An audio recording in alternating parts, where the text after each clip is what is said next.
எங்கள் அன்பான ஆண்டவரே, நீர் தந்த இந்த நாளுக்காக நன்றி சுவாமி. இந்த நாளிலே மறுபடியுமாக இந்த பைபிள் ஸ்டடிக்கு வர கர்த்தர் கொடுத்த கிருபைக்காக நன்றி. இன்றைய நாளிலே நாங்கள் தியானிக்க போகிற எல்லா காரியத்தையும் கர்த்தர் எங்களுக்கு ஆசீர்வதியும். இயேசுவின் ஜெபங்களுள்ள நல்ல பிதாவே, ஆமேன். எல்லாருக்கும் என்னுடைய ஸ்தோத்திரங்களை நான் தெரிவித்துக் கொள்கிறேன். இன்றைக்கி நாம் நம்முடைய கிளாஸில் நாலாவது கிளாஸ்க்கு நம்ம போயிருக்கிறோம் இந்த பென்டடியூக்கில். இங்கே இன்றைக்கி நம்ம என்ன பார்க்க போகிறோம்னா, ஆபிரகாமுடைய வாழ்க்கையை பற்றி நம்ம பார்க்க போகிறோம். அதுக்கு முன்னாடி போன கிளாஸில் பார்த்த ஒரு சில விஷயங்களை நம்ம பார்க்குறோம். ஸோ ஃபஸ்ட்டு டே இன்ட்ரொடக்ஷனுக்கு போயிடுச்சு. Second day creation and fall அதுக்கு போச்சு. தேர்டு வீக் நாம் ப்ரைம் ஈவல் நெரேட்டிவ்ஸ், அதாவது ஆதியில் தொடக்கத்தில் நடந்த சம்பவங்களை குறித்து பார்த்தோம். அதில் நம்ம காயின்லேருந்து ஆரம்பித்தோம். அதில் முக்கியமாக நம்ம பார்த்தது காயினுக்காக கொடுக்கப்பட்ட ஒரு மார்க் ஆஃப் கிரேஸ் அப்படின்றத பார்த்தோம். ஒரு அடையாளம் போட்டு விடுறார் கடவுள். அந்த மாதிரி பைபிளில் வேறு எங்கெல்லாம் இருக்குது அப்படின்றத நீங்கள் பார்த்துருக்குறீங்க. வேறு அதே மாதிரி வேறு யாருக்கெல்லாம் அடையாளம் கிடச்சிது? எசேக்கியேல் இருக்குது, ரைட். மோசே போட சொல்கிறார், எல்லாரும் மார்க் போட்டுக்கோங்க. இன்றைக்கி ராத்திரி சங்கார தூதன் வரும்போது மார்க் போட்டவங்க எல்லாருக்கும் எக்ஸம்ஷன், ரைட். வெளிப்படுத்த விசேஷத்தில் இருக்கு, தேவதூதன் அழைக்கப்பட்டவர்கள் எல்லாருக்கும் மார்க் போடுறார். ஸோ அந்த மார்க் ஆஃப் கிரேஸ்ன்றதை நம்ம பார்த்தோம். காயின் பார்த்தோம். காயின் ஆபேல் கான்ஃப்ளிக்ட், அதை நம்ம அந்த கான்ஃப்ளிக்டை நம்ம பார்த்தோம். அதில் நம்ம என்ன யோசித்தோம், என்னெல்லாம் நமக்கு அதில் கிடச்சிது? காயினுக்கும் ஆபேலுக்கும் ஆஃபட்ரிய கடவுள் ரிஜெக்ட் பண்ணிடுறாரு. அதுக்கு என்ன நம்ம காரணமாக பார்த்தோம்? Not because of the adultery, because of the இன்டென்ஷன்றதை நம்ம பார்த்தோம். அதுக்கப்புறம் காயின் கடவுள்கிட்டே ஒரு கிரேஸ் வாங்கிடுறாரு. அவருக்கு கடவுள் இன்னொரு லைஃப்பை கொடுக்குறாரு. அதில் அவர் அர்பனைசேஷனுக்குள்ளே போகிறார். இந்த அர்பனைசேஷன் எப்பவுமே பார்த்திங்கன்னா செட்டில்டு லைஃப். அர்பனைசேஷன் சொல்கிறத விட செட்டில்டு லைஃப் ஒரு சில ப்ராப்ளத்தை கொண்டு வருது. செட்டில்டு லைஃப் செட்டில் ஆகிட்டோம் அப்படின்னா ஃபஸ்ட்டு அந்த லைஃப் கொண்டு வர ப்ராப்ளம் என்னவா இருக்குது? கடவுளுடைய டைரக்ட் இன்வால்மெண்ட் தேவைப்படலை செட்டில்டு லைஃப்பில். இதுவே அன்செட்டில்டாக இருக்கக்கூடிய ஒரு லைஃப்பில் கடவுளுடைய இன்வால்மெண்ட் டைரக்டாக இருக்குது. ஸோ காயின் என்ன இதோட விட்டுருங்க, நான் உங்கள் சமூகத்தை விட்டு என்ன பண்ணிடுறேன், போயிடுறேன், இதுக்கு மேலே நான் வரமாட்டேன்ற மாதிரி போயிடுறாரு. பட் அவர் இந்த அர்பனைசேஷனை ஸ்டார்ட் பண்ணுறார். ஸோ நான் அதை தான் உங்களை அந்த கேள்வி கேட்டிருந்தேன். இந்த செட்டில்டுனஸ் இதில் இருக்கக்கூடிய பிரச்சனைகள் என்ன? சிவிலைசேஷன் அப்படிலாம் சொல்கிறாங்க, இல்லை கலாச்சாரங்கள்லாம் டெவலப் ஆகிடுது. அதில் வர ஒரு பெரிய பிரச்சனை என்ன அப்படின்னு பார்த்தீங்கன்னா, அந்த அர்பனைசேஷனில் என்னெல்லாம் ப்ராப்ளம்ஸ் நம்ம பார்க்குறோம், ஃபேஸ் பண்ணுறோம். இன்றைக்கி வேர்ல்டே அர்பனைஸ்டு வேர்ல்டில் தான் வாழ்கிறோம். இன்றைக்கி கிராமங்கள் இல்லை, கிராமங்கள்னு இருக்குது, ஆனால் அதுவுமே மோஸ்ட்லி அர்பனைசேஷனில் வர மிகப்பெரிய பாசிட்டிவ்னஸ் நிறையா இருக்குது. ஒரு நகரமயமாக்கல் இருக்கக்கூடிய ஃபர்ஸ்ட் அண்ட் ஃபார்மோஸ்ட் பாசிட்டிவிட்டி என்னன்னா availability. Everything is available at hand. அதுதான் முக்கியம், அட் ஹேண்ட். நீங்கள் எதை நினைச்சாலும் எப்போ நினைச்சாலும் என்ன பண்ணிக்கலாம், பர்ச்சேஸ் பண்ணிக்கலாம். இதுவே நம்ம ஒரு கிராமத்துக்கு போகும்போது அங்கே சொல்லுவாங்க, எதுனாலும் 7 மணிக்குள்ளே நீங்கள் பர்ச்சேஸ் பண்ணிடுங்க, கடை 7:30க்கு மூடிடுவாங்கன்னு சொல்லிடுவாங்க. அந்த கடைக்கு நீங்கள் போனீங்கன்னாலும் உங்களுக்கு நமக்கு தேவையான எல்லாமே இருக்குன்னு சொல்ல முடியாது. இங்கே அப்படி கிடையாது. இங்கே நீங்கள் 11 மணினாலும் தைரியமாக நம்ம என்ன பண்ணலாம், செயல்படலாம். எல்லாமே நார்மலாக தான் இருக்கும், ரைட். அதெல்லாம் பாசிட்டிவ்னஸ் இருக்குது. பட் எதெல்லாம் நெகட்டிவில் போகுது அப்படின்னும் போது அந்த அக்யூமுலேஷன், செல்ஃப் சென்டர்ட்னஸ், அதுக்கப்புறம் மற்றவங்கள பற்றி யோசனை இல்லாமல் வாழ்கிறது,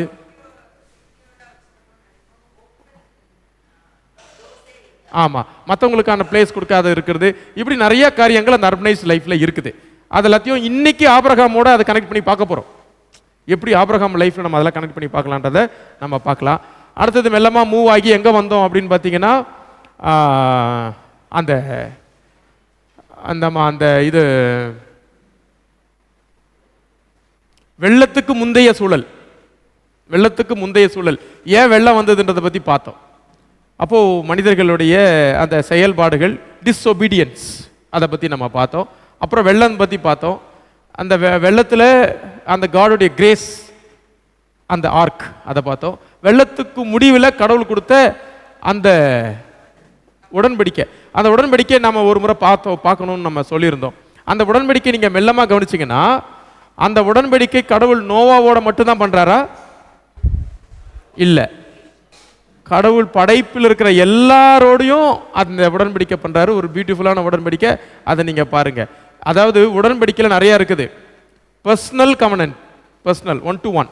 இப்போ ஆபிரகாம் கிட்ட பண்ண போகிறதுலாம் 1-to-1ல போய் அது யூனிவர்சலாக மாறும். த்ரூ யூ, உன் மூலமாக அப்படின்னு பர்சனலாக போய் யூனிவர்சலாக மாறும். ஆனால் காட் நோவாகிட்ட பண்ண கவனன்ட் வந்து பார்த்தீங்கன்னா யூனிவர்சலான ஒரு கவனன்ட், எல்லாருக்கும் அப்படின்ற ஒரு கவனன்ட்டை கடவுள் அங்கே செஞ்சார். அடுத்தது பாபேல் டவர் பற்றி பார்த்தோம். அந்த டவரில் அங்கே இருந்த மக்களுடைய அகைன் இன்டென்ஷன், நாங்கள் தான் அப்படின்ற ஒரு எண்ணங்கள் அங்கே இருந்துச்சு. அதை கடவுள் பிரேக் பண்ணுறாரு, லாங்குவேஜஸை டிவைட் பண்ணுறாரு. இது எல்லாம் பார்த்து நம்ம ஆத்தர் என்ன பண்ணுறாருன்னா, ஸ்டோரிகளை, சம்பவங்களை நெரேட் பண்ணி அதை ஷார்பன் பண்ணி அதை ஃபில்டர் பண்ணி ஒரு பாயிண்ட்டுக்கு கொண்டு வர்றார். Genesis chapter 12 book number 2. Genesis மொத்தம் 2 புஸ்தகம் எடுத்துக்கலாம். ஜெனசிஸே 2 புக்காக பிரிச்சிங்கன்னா ஒரு புக்கு முடிஞ்சு போச்சு 11ஓட, இன்னொரு புக்கு தொடங்குது 12க்கு அப்புறம். ஏன்னா 11 வாஸ்டாக பேசுகிறார், ஆனால் 12 பர்டிகுலராக பேசுகிறார். ஒரே ஒரு குறிப்பிட்ட பாயிண்ட்டு, ஒரு குறிப்பிட்ட நோக்கத்தோட அந்த ரொம்ப இன்ட்ரெஸ்டிங்காக நம்ம எல்லாருக்கும் தொடங்குது. நம்ம எல்லாருக்கும் ஜெனசிஸ் 12 ரொம்ப பிடிக்கும். ஆனால் ஜெனசிஸ் 11லேயே மெல்லமாக அவர் ஒரு இன்ட்ரோ கொடுக்குறார். அது என்ன இன்ட்ரோ எல்லாரும் எடுத்துக்கலாமா? ஜெனசிஸ் 11 எடுத்துக்கலாமா? ஸோ 11ல் ஆபிரகாமுடைய ஃபேமிலியை பற்றி 11 பேசுது. அங்கே என்ன பேசுகிறாங்க? ஜெனசிஸ் 11ல் பார்த்தீங்கன்னா இவங்க எல்லாருமே மூவ் பண்ணுறாங்க. சரி, இது என்னது? ஆபிரகாமை மட்டும் மூவ் ஆகலை. நீங்கள் கவனிச்சிங்கன்னா 11ஆம் அதிகாரம் நீங்கள் கவனிச்சிங்கன்னா தேராகு வந்துருங்க. தேராகுலேருந்து நீங்கள் பார்த்தீங்கன்னா தேராகு என்ன பண்ணுறாருன்னா 31 தேராகு ஆபிரகாமையும் லோத்தையும் கூட்டிக்கிட்டு, ஏன்னா தேராகுக்கு இன்னொரு பையன் இருக்கிறார். அந்த பையன் ஹாரான் அப்படின்னு சொல்லப்படுற ஒரு பையன் இருக்கிறாரு. அந்த பையன் இறந்துறார். இது இப்போ நம்ம என்ன சொல்லலாம்னா, ஏன் இறக்குறாருன்னு நமக்கு தெரியல. மேபி பிளேக், ஒரு கொள்ளை வியாதிகள், இல்லை பஞ்சம், இல்லை சண்டை. இந்த 3 தான், வியாதி, பஞ்சம், சண்டை. இப்போ என்ன பார்க்குறாங்கன்னு பார்த்தீங்கன்னா, அமோரைட்ஸ் அப்படின்னு சொல்லப்படுகிற, தமிழில் எமோரியர்கள்னு சொல்கிறாங்க. இந்த மக்கள் வந்து என்ன பண்ணியிருக்கிறாங்கன்னா சுமேரியாக்குள்ளே நுழைஞ்சிருக்கிறாங்க. இந்த சுமேரியான்னு சொல்கிறது இங்கே யூப்ரட்டிஸ் நதிக்கிட்ட இருக்கக்கூடிய ஒரு இடம். அதை நான் உங்களுக்கு சின்னதாக வரைஞ்சு காட்டுறேன். இன்றைய right Africa, Arabia, India. So இந்த ரீஜனில் இருக்கக்கூடிய இந்த பார்ட்டு தான் சுமேரியா. சுமேரியான்னு சொல்கிறது இன்றைய இருக்கக்கூடிய ஈரான், ஈராக், அந்த பகுதியில் இருக்கக்கூடிய மிடில் ஈஸ்ட் சொல்லப்படுகிற அந்த ரீஜன் கொஞ்சம் கலந்து மேலே துருக்கி வரைக்கும் போகுது. பைபிள் காலத்தில் அதில் அங்கே இருந்தது யாருன்னு பார்த்தீங்கன்னா, டாப்பில் இருந்தது நினிவே, மேலே இருந்தால் நினிவே, கீழே இருந்தால் பாபிலோன். இனி பைபிள் காலத்தில். இப்போ அதுக்கு வேற வேற பேர். இங்க இருந்து தான் அந்த ஊர் அப்படின்ற ஒரு டைனாஸ்டி. இதை நம்ம பார்த்துருக்குறோம், நம்முடைய செகண்ட் கோர்ஸ்ல இதை நம்ம பார்த்துருக்குறோம். ஊர் அப்படின்ற ஒரு டைனாஸ்டி. ஊர் அப்படின்னு சொல்ற வார்த்தை, உதாரணத்துக்கு நம்ம சொல்லணும்னா மெசபடோமியாவில் பயன்படுத்த நிறைய வார்த்தைகள் வந்து நம்மளுடைய லாங்குவேஜஸோட இருக்குது. அந்த ஊரை ஆட்சி செஞ்ச ராஜா பேரு ஊர் நம்மு. ஊர் நம்மு, நம்ம ஊர்னு திருப்பி போட்டால் வர மாதிரி இருக்குது. ஸோ ஊர் நம்மு அப்படின்னு சொல்றவர் தான் ஊர் சாம்ராஜ்யத்துடைய கோல்டன் பீரியட்ல எம்பரராக இருந்தவர். அப்போ திடீர்னு அவருக்கு அப்புறம் ஊர் கொலாப்ஸ் ஆகுது. ஊர் எம்பையர், ஊர் டைனாஸ்டி கொலாப்ஸ் ஆகுது. அந்த கொலாப்ஸுக்கு யார் காரணம்னு சொல்றாங்கன்னா எமோரைட்ஸ் அப்படின்னு சொல்லப்படுகிற ஒரு மக்கள். அப்போ என்ன பண்றாங்கன்னா, ஊர்ல இருக்கிற மக்கள் டிவைட் ஆகிறாங்க, பக்கத்து ஊர்களில் போய் செட்டில் ஆகிறாங்க.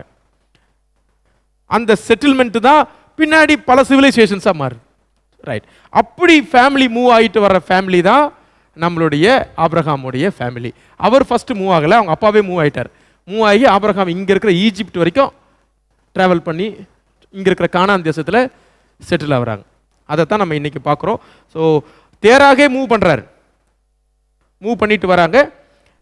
அடுத்த 13 சாப்டரில் 12லிருந்து 25 வரைக்கும் இருக்கக்கூடிய 13 சாப்டரில் ஆபிரகாமுடைய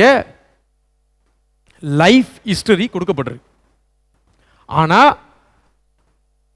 லைஃப் ஹிஸ்டரி மட்டும்தான் கொடுத்துருக்குறாங்க அப்படின்ற அப்ரோச் பண்ணக்கூடாது. நோ, லைஃப் ஹிஸ்டரி மட்டும் கொடுக்கல, தியாலஜிக்கல் அண்டர்ஸ்டாண்டிங் ஆஃப் காட். இந்த பென்டடியூக்ல 2 விஷயம் தான் முக்கியம். என்னது 2 விஷயம் முக்கியம்? மறக்கவே கூடாது. Faith formation and theological understanding. விசுவாச வளர்ச்சி, இறையியல் புரிதல். இது 2ம் தான் இறை மக்கள் எல்லாருக்குமே இருக்கணும். நம்ம எல்லாருக்குமே இருக்கக்கூடியது. இப்போ நம்ம திடப்படுத்துகிற கிளாஸ் எதுக்கு நடத்துகிறோம்? சண்டே ஸ்கூல் எதுக்கு நடத்துகிறோம்? செர்மன் எதுக்கு நம்ம சர்ச்சில் வச்சிருக்கிறோம்? எல்லாமே இந்த 2 விஷயத்துக்கு தான். Faith formation, theological understanding. அப்போ பென்டடியூக்கை இதுதான் ஃபர்ஸ்ட் அண்ட் பெஸ்ட் அப்ரோச். அதுக்கப்புறம் தான் மற்ற அப்ரோச்சஸ்லாம். இப்போ ஆபிரகாமுடைய லைஃப்பையும் இப்படி தான் அப்ரோச் பண்ணணுமே தவிர, ஆபிரகாமுடைய லைஃப்பை நாம ஹிஸ்டாரிக்கல் இப்போ அப்ரோச் பண்ணவே கூடாது. ஹிஸ்டாரிக்கல் அப்ரோச் பண்ணக்கூடாதா? ஹிஸ்டரி இல்லையா? அப்படி இல்லை, ஹிஸ்டரி இருக்கு. ஆனால் ரைட்டரோட இன்டென்ஷன் என்னவோ அதுதான் பெஸ்ட் இன்டென்ஷன். ஒருத்தர் ஒரு எழுதியிருக்கிறாருன்னா அவருடைய எழுத்து எதுக்காக எழுதினார்ன்றது தான் முக்கியமே தவிர, நாம் அதில் வேற என்ன பண்ண முடியாது. அந்த கடிதம் எதுக்கு வந்துச்சோ, எல்லா கடிதத்திலையுமே நலமறி ஆவல்னு எழுத முடியாது. சில இது வரும், யூஆர் பாஸ்ட், இது என்னது, நீங்கள் தேர்ச்சி பெற்று விட்டீர்கள் அப்படின்னு வருதுன்னா அதில் அவர் இங்கே கேட்க மாட்டாங்க, நீங்கள் நலமறி ஆவல் கேட்க மாட்டாங்க. ஸோ எல்லா லெட்டரும் ஒரே ஃபார்மேட்டில் இருக்காது. ஸோ இவங்க எழுதுகிற இந்த லெட்டருடைய நோக்கம் என்னென்னா theological formation, faith formation and theological understanding. அதைத்தான் இங்கே நம்ம பார்க்க போகிறோம். ஆபிரகாமுடைய ஃபெய்த் என்ன, ஆபிரகாமுடைய ஃபெய்த் என்ன, ஆபிரகாமுடைய தியாலஜி என்ன. தியாலஜினா அகைன் திரும்பவும் செமினரியில் படிக்கிறது பேர் தியாலஜி இல்லை. தியாலஜின்றது நமக்குள்ளே இருக்கக்கூடிய ஒரு விஷயம் தான். நான் வணங்குகின்ற ஆண்டவர் யார் என்பதை நான் எப்படி புரிஞ்சு வச்சிருக்கின்றதுக்கு பேர் தான் என்னது? தியாலஜி. அந்த ஆண்டவர் மேலே நான் எவ்வளோ நம்பிக்கை வச்சிருக்கிறேன்றது பேர் தான் ஃபெய்த். இந்த 2ம் எல்லாருக்குமே இருக்கு. நம்ம தியாலஜிக்கல் காலேஜுக்கு போகலனாலும் we are all theologians. levels are different. அதை நான் ஒத்துக்கிறேன். ஒருத்தரும் அவங்கவுங்க லெவலில் இருக்கிறாங்க. ஆனால் யாருடைய லெவலும் குறைச்சல் கிடையாது. நம்ம இன்னும் வளர வேண்டும். நான் அடைந்தாயிற்று அப்படி இல்லை. ஸோ வி ஹாவ் டு க்ரோன்றது அதுக்கு எண்டே இல்லை. As long as I am living in the world, நான் என்ன பண்ணணும்? நான் வளர்ந்துக்கிட்டே இருக்கணும். அதைத்தான் நம்ம இங்கே பார்க்க போகிறோம். ஸோ 13 சாப்டரையும் நம்ம இன்னைக்கு அடுத்த 40 மினிட்ஸில் பார்க்க முடியுமா அப்படின்னா பார்க்க முடியாது. ப்ராக்டிக்கலி பாசிபிள் கிடையாது, பெருசு. ஆனால் நம்மளுடைய கோர்ஸுடைய சிலபஸ் ரொம்ப பெருசுன்றதுனால கண்டிப்பாக நம்ம இன்னைக்கு பார்த்தே ஆகணும். அப்போ நாம் என்ன பண்ண போகிறோம்னா கிளிம்சஸை நான் கொடுக்க போகிறேன். நீங்கள் உங்கள் சந்தேகத்தை அப்பப்போ கேட்டுருங்க. எங்கேயாவது நான் மிஸ் பண்ணிடுறோம் அப்படி உங்களுக்கு என்ன தோணும்? ஏன்னா ரொம்ப இன்ட்ரெஸ்டிங்கான விஷயம், நம்ம நல்லா படித்த ஒரு விஷயம். பைபிளை திறந்தவொன்னே படித்த புஸ்தகமே அதுதான். அதனால் நமக்கு என்னெல்லாம் வருது, நான் என்ன பண்ணியிருக்கேன், ஒரு 3 செக்மெண்ட்டாக பிரிச்சுட்டேன். 13 சாப்டராக போகாமல் 3 செக்மெண்ட்டாக பிரிச்சிருக்கு. Segment 1, segment 2, segment 3. செக்மெண்ட் 1 ஆபிரகாமுடைய ப்ராக்டிக்கல் லைஃப் பார்க்க போகிறோம். ஃபர்ஸ்ட் அந்த தலைப்பு அங்கே கொடுக்கல, நீ எழுதிக்கோங்க. ஆபிரகாமுடைய ப்ராக்டிக்கல் லைஃப் ஒரு வாழ்க்கையே எப்படி வாழ்ந்தார், அவரோட லைஃப் எப்படி இருந்துச்சு, அதை பார்க்க போகிறோம். அடுத்தது நம்ம என்ன பார்க்க போகிறோம் செகண்ட்லன்னு பார்த்தீங்கன்னா, முக்கியமானது அதுதான். அதுக்கு தான் நம்ம அதுதான் எழுதப்பட்ட இன்டென்ஷன். அதுதான் ஆபிரகாமுடைய ரிலேஷன்ஷிப் வித் காட், கடவுளுக்கும் அவருக்கும் இருந்த உறவு, அதுதான் ரொம்ப ரொம்ப முக்கியம். அதை பற்றி நம்ம பார்க்க போகிறோம். அடுத்தது ஆபிரகாமுடைய ப்ராக்டிக்கல் லைஃப்பை தாண்டி அவர்கிட்ட அந்த சம்பவங்கள் மூலமாக ஒரு சில விஷயங்களை பார்க்க போகிறோம். அதை எப்படி பார்க்கலாம் அப்படின்னு பார்த்தீங்கன்னா, உதாரணமாக அவருடைய ஃபெய்த் எப்படி இருந்துச்சு, அவருடைய வேவரிங்ஸு, சில ரிச்சுவல்ஸ்லாம் எப்படி ஃபாலோ பண்ணார், இதெல்லாம் நம்ம பார்க்க போகிறோம். அது கடைசியாக நம்ம பார்க்க போகிறோம். அவருடைய இப்படி பார்த்துக்கலாம் பர்சனல் லைஃப் அவங்க பார்க்க போகிறோம். கடைசியாக ஆபிரகாமுடைய ஆட்டிடியூட்னு போட்டுக்கலாம். அவருடைய செயல்பாடுகள், அவருடைய குணாதிசயங்கள்லாம் எப்படி இருந்துச்சுன்றதை நம்ம பார்க்க போகிறோம். நெக்ஸ்ட் வீக் நம்ம ஈசாக்கையும் யாக்கோபையும் சேர்த்து பார்த்துருவோம். ரைட், ஈசாக்கு யாக்கோபு யோசேப்பு. நெக்ஸ்ட் வீக்கோட ஜெனசிஸ் முடிஞ்சிடும் நான் நினைக்கிறேன். ஸோ இன்றைக்கி நம்ம ஆபிரகாமுக்கு மட்டும் இம்பார்ட்டன்ஸ் கொடுத்துருக்குறோம். ரைட். அதுக்கு முன்னாடி ஏன் இம்பார்ட்டன்ஸ் கொடுத்துருக்குறோன்னா, ஆபிரகாம் யார்? Who is Abraham?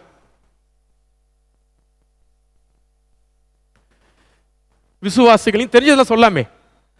இப்போ ஒரு போட்டி வச்சுக்கலாம். ஒன்று சொல்லிட்டு அது திருப்பி யாரும் சொல்லக்கூடாது. விசுவாசிகளின் ஓகே, முடிஞ்சு போச்சு. அடுத்தது, இது எல்லாருமே 100% சொல்கிற மார்க். சோசன் பர்சன், தெரிந்து கொள்ளப்பட்டவர். Very good. ஒரு யூனிக்கா பதில் சொல்லுங்க எல்லாரும். அவருக்குள் சகல வம்சங்களும் ஆசீர்வதிக்கப்படும். சூப்பர். ஆண்டவருடைய சிநேகிதன். இன்னைக்கு நான் கொண்டு வந்த டாபிக்கே நீங்க சொல்லிட்டீங்க. Very good. Friend of God, அது ஒரு டாபிக் இருக்குது, நம்ம அதை பற்றி பார்க்க போகிறோம். கீழ்ப்படுகிறார். விசுவாச தகப்பன் சொல்லிட்டாங்கல்ல, ரைட், சொல்லியாச்சு. புதுசா நிறைய இருக்கு, நீங்க யோசிச்சா வந்துடும். சொல்லாத சொல்லுங்க, சொல்லுங்க. ஐயா ரொம்ப தியாலஜிக்கலாக பதில் சொல்லிட்டார். ஏப்ரஹாமிக் ரிலீஜன் சொல்றாங்க. மொத்தம் எத்தனை? 3. ஜூடாயிசம், கிறிஸ்டியானிட்டி, இஸ்லாம். இந்த 3 மதங்களும் தங்களுக்கு தகப்பனாக ஏற்றுக்கொண்டிருக்கிறவர் ஒருத்தர் தான். அது எப்படி சொல்றது, அது பயங்கர பெருமைக்குரிய ஒரு விஷயம். இப்போ இந்த 3 பார்த்தீங்கன்னா ஆல்மோஸ்ட் வேர்ல்டில் இருக்கக்கூடிய 90 மேபி 75% மக்கள் வந்து ஆபிரகாமை ஒரு மதிப்புக்குரிய பர்சனா, ஒரு மாண்புமிகு பர்சனா, எப்படி சொல்றது, தகப்பன் ஸ்தானத்தில் வச்சு பார்க்குறாங்க. அவருக்கு கொடுத்த ப்ராமிஸ் ஆல்மோஸ்ட் ஓவர் ஆயிடுச்சு. பூமியில் இருக்கிற எல்லாருக்கும் நீ தான் அப்பா அப்படின்னு சொல்ற அந்த அப்பா ஸ்தானத்துக்கு அவர் வந்துட்டார். சரி, அது நம்ம பார்க்குறோம். அது அவர் பேர்லேயே இருக்கு. அவர் பேர் இருக்கு பாருங்க. அவர் பேர் எப்படி? அவர் பேர் சொல்லுங்க. நம்ம தமிழில் சொல்றதுதான் கரெக்ட், இங்கிலீஷில் சொல்றது தப்பு. ஆமா, அப்ரஹாம். ஹப் ஹப் அப்படின்ற வார்த்தை வந்து அப்பா. போது இன்னொரு முக்கியமான விஷயம் என்னன்னா, ஆண்டவர் அவரை அர்பனைஸ்டு லைஃப்ல இருந்து ஒரு நாடோடி வாழ்க்கைக்கு கடவுள் அவரை என்ன பண்றாரு? அழைக்கிறார். இங்க நீங்க அதுதான் பாயிண்ட். என்னன்னா, செட்டில்டு ஏரியாவில் இருக்கக்கூடிய ஒரு பர்சனை, செட்டில்டு லைஃப்ல வாழ்ந்த ஒரு பர்சனை கடவுள் வந்து அன்செட்டில்டு லைஃபுக்கு என்ன பண்றாரு? அழைக்கிறார். நொமேடிக் லைஃப்ல சேஃப் அதிகமா, அர்பன் லைஃப்ல சேஃப்டி அதிகமா? நாடோடியா இருக்கிறது சேஃபா, நகரத்தில் இருக்கிறது சேஃபா? சிட்டியில் இருக்கிறது சேஃப். நாடோடியா இருந்தா என்னெல்லாம் பிரச்சனை ஏற்படும்? அந்த எல்லா பிரச்சனையும் ஆபிரகாமுக்கு ஏற்பட்டுச்சு. யார் வேணா அந்த ஊருக்காரங்க நம்மளை எப்படி பார்ப்பாங்கன்னு பார்த்தீங்கன்னா, அவங்க ரொம்ப நம்மளை ஒரு வல்லரபுளாக தான் பார்ப்பாங்க. நம்ம கிட்ட இருக்கிற முதல்ல கிணறு பிடுங்கிடுவாங்க. ஃபேமிலிக்குள்ளேயே அவங்க வந்து அவருடைய மனைவியை கடத்திட்டு போயிட்டாங்க, லோத்தை கடத்திட்டு போயிட்டாங்க. இப்படி ஆபிரகாமுடைய மனைவி எத்தனை முறை கடத்தினாங்க? 2 முறை கடத்திட்டாங்க. அவருடைய லோத்தை கடத்திட்டாங்க. ஆபிரகாமுடைய கிணறெல்லாம் மூடிட்டாங்க. ஸோ இப்படி நிறைய ப்ராப்ளம்ஸ் இருந்தது. ஆனால் கடவுள் அவரை வந்து ட்ரைபல் சீஃபாக தான் கூப்பிடுறாரு. அவர் ஒரு ட்ரைபலாக இருக்கிறாரு. ஜெனசிஸ் சாப்டர் 14 சொல்கிறாங்க, அவர் வீட்டில் நிறைய பேர் அவர் வீட்டில் பிறக்கிறாங்க. 350 பீப்புள் அவர் வீட்டில் என்ன பண்ணுறாங்க? இருக்கிறாங்க. அப்புறம் ஒரு பெரிய கூட்டம், பெரிய டென்ட் அடித்து பெரிய பெரிய கூடாரத்தில் நீங்கள் ஜஸ்ட் இமேஜின் பண்ணி பாருங்கள். அவங்க மூவ் பண்ணி போனாங்கன்னா அந்த அவங்க அதெல்லாம் அடிச்சு உட்காருவாங்க. அவங்களுக்கு அனிமல்ஸ் இருந்திருக்குது. அவங்களுக்கு வந்து அனிமல்ஸை கொடுத்துட்டு அவங்க என்ன பண்ணலான்னு பார்த்தீங்கன்னா, இந்த இதெல்லாம் வாங்கிக்கலாம், மாவு, அந்த மாதிரியான செரால்ஸு இதெல்லாம் வாங்கிப்பாங்க. அதே மாதிரி பார்த்தீங்கன்னா அந்த கம்பளி ஆட்டுக்கு மேலே இருக்கிற உள் வந்து எடுப்பாங்க. உள்ளே எடுத்து அதை அந்த மார்க்கெட்டில் இது விற்றுருவாங்க. அது பண்ணுவாங்க. அது ஒரு சேல் நடக்கும். இந்த மாதிரி தான் வியாபாரம் பண்ணுவாங்க. சந்தையில் போயிட்டு ஆபிரகாமும் அவங்க ஃபேமிலி மெம்பர்ஸ்லாம் போயிட்டு என்ன பண்ணுவாங்க? எக்ஸ்சேஞ்ச் பண்ணி வியாபாரம் பண்ணுவாங்க. காசு இருக்காது, எக்ஸ்சேஞ்ச் பண்ணிப்பாங்க. இவர் பண்ட மாற்று முறையில் உள்ளே கொண்டு போய் கொடுத்துட்டு அவருக்கு என்ன வேணுமோ, கோதுமை, பார்லி என்ன வேணுமோ அதை வாங்கி வீட்டுக்கு எடுத்துகிட்டு வருவார். இதெல்லாம் செய்யறதுக்கு, உள்ளே எடுக்கிறதுக்கு, உள்ளே தைக்கிறதுக்கு, இப்படி ஒரு பெரிய டீம் மெக்கானிசம் அவர் வீட்டில் இருக்கும். ஸோ ஒரு ட்ரைபல் சீஃபாக தான் அவர் வாழ்கிறாரு. இந்த ட்ரைபல் சீஃபாக வாழ்கிறவங்க கிட்ட பார்த்தீங்கன்னா ஹாஸ்பிட்டாலிட்டி வந்து ரொம்ப அதிகமாக இருக்கும். பெஸ்ட் ஹாஸ்பிட்டாலிட்டி பைபிளில் எங்கே பார்க்குறோன்னா ஆபிரகாமுடைய வீட்டில் தான் பார்க்குறோம். இன்றைக்கும் ஹாஸ்பிட்டாலிட்டின்னு சொல்ல வரும்போது நாம் யாரை பற்றி பேசுகிறோன்னா, ஆபிரகாம் மாதிரி ஹாஸ்பிட்டாலிட்டி இருக்குமா அப்படின்னு சொல்கிறோம். ஏன்னா ஆபிரகாம் வந்து பார்த்தீங்கன்னா, சொந்தக்காரங்க வந்துட்டாங்களே ஐயோ என்ன பண்ணுறது அப்படி யோசிக்கிற கூட்டத்தில் அவர் எப்படி யோசிக்கிறாருன்னா, யாருனே தெரியாதவங்க வரும்போது தான் வீட்டில் இருக்கக்கூடிய பெஸ்ட்டு திங்கை கொடுக்குறாரு. அது எப்படி கொடுக்குறாரு? அவங்க காலை கழுவுறாரு, அவங்கள உட்கார சொல்கிறாரு, மாவெடுத்து பிரெட்டு செய்ய சொல்கிறாரு, இருக்கிறதே பெஸ்ட்டு இருக்கக்கூடிய ஒரு ஒரு கண்ணுக்குட்டியை பிடிச்சி அவங்களுக்கு அதை சமைச்சு கொடுக்குறாரு. இப்படி நம்ம பார்க்குறோம். ஸோ ஒரு ட்ரைபல் ஹாஸ்பிட்டாலிட்டி அங்கே இருக்குது, அதை நம்ம அவர் பார்க்குறோம். அடுத்து பார்த்தீங்கன்னா பீஸ் மேக்கர். அவர் என்ன பண்ணுறாருன்னு பார்த்தீங்கன்னா, அவருக்கும் அவங்க பிரதர் லோத்துக்கும் பிரச்சனை வருது. பிரச்சனை வரும்போது அந்த ட்ரைபல் பீப்புளாக இருக்கக்கூடியவங்க, ட்ரைபல் சீஃபாக இருக்கவங்க எப்பவுமே என்ன பண்ணுவாங்கன்னா, ப்ராப்ளத்தை அவாய்ட் பண்ணுவாங்க. ஏன் ஆபிரகாம் ப்ராப்ளத்தை சால்வ் பண்ணுறார்? ஏன் லோத்து கூட ஆபிரகாம் ப்ராப்ளத்தை சால்வ் பண்ணிடுறார்? எப்படி இவங்க ரெண்டு பேரும் சண்டை போட்டுக்கிட்டாலும் நஷ்டம் இவங்களுக்கு தான். அதுக்கு பதில் நாம் ரெண்டு பேரும் என்ன பண்ணிக்கலாம்? தள்ளி போயிடலாம் சொல்றாங்களே. நீங்க எல்லாருமே 13 எடுக்கலாம், சாப்டர் 13 verse number 7 படிங்க.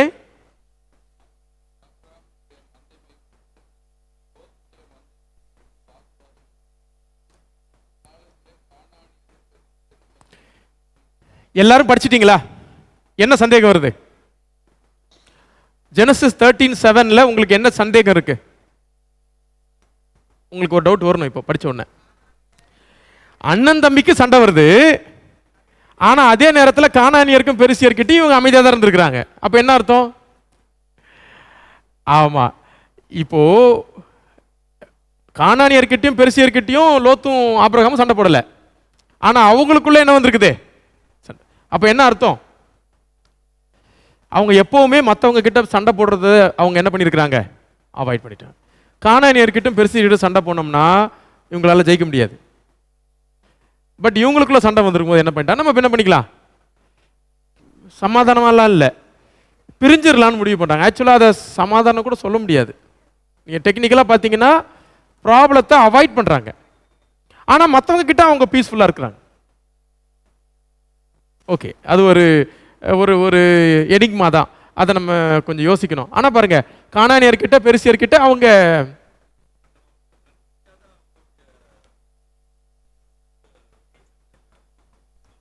ஆமாம் ஆமாம் கரெக்டாக பிரித்து வச்சுருக்காங்க.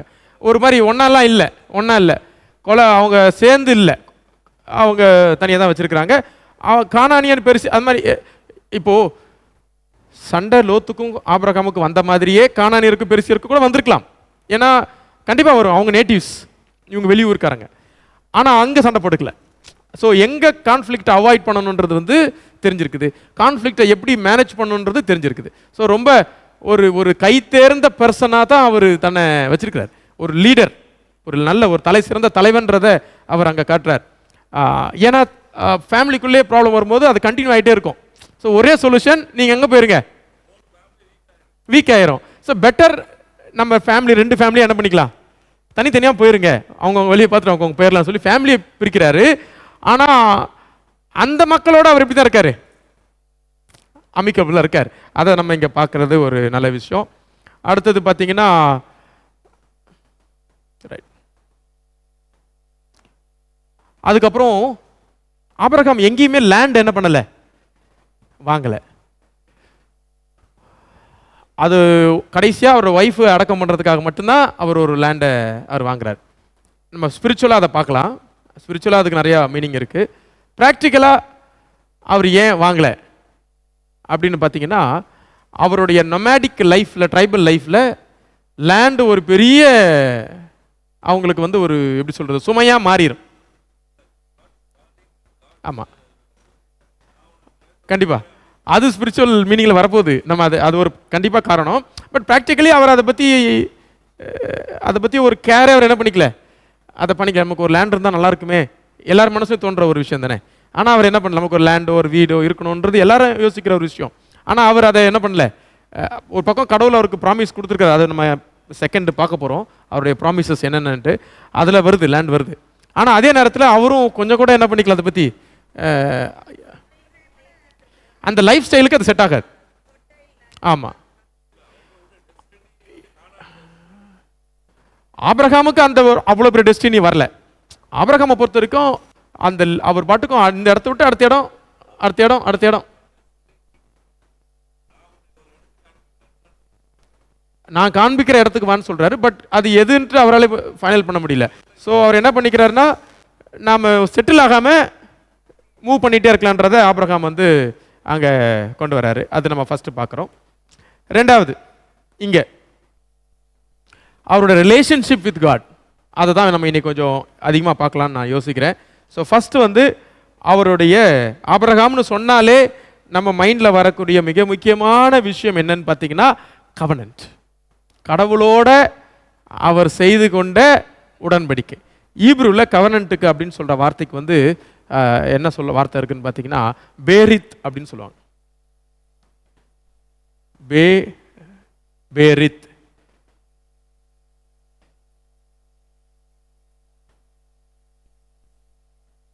பேரித் பேரித் அப்படின்னு சொன்னா கட் இன்டு 2 pieces. அதுதான் ஆக்சுவல் மீனிங். ஆபிரகாமுடைய கவனன்ட்ல அவர் அவர் அவர் எப்படி செஞ்சுக்கிறாருன்னா கட் இன்டு 2 pieces.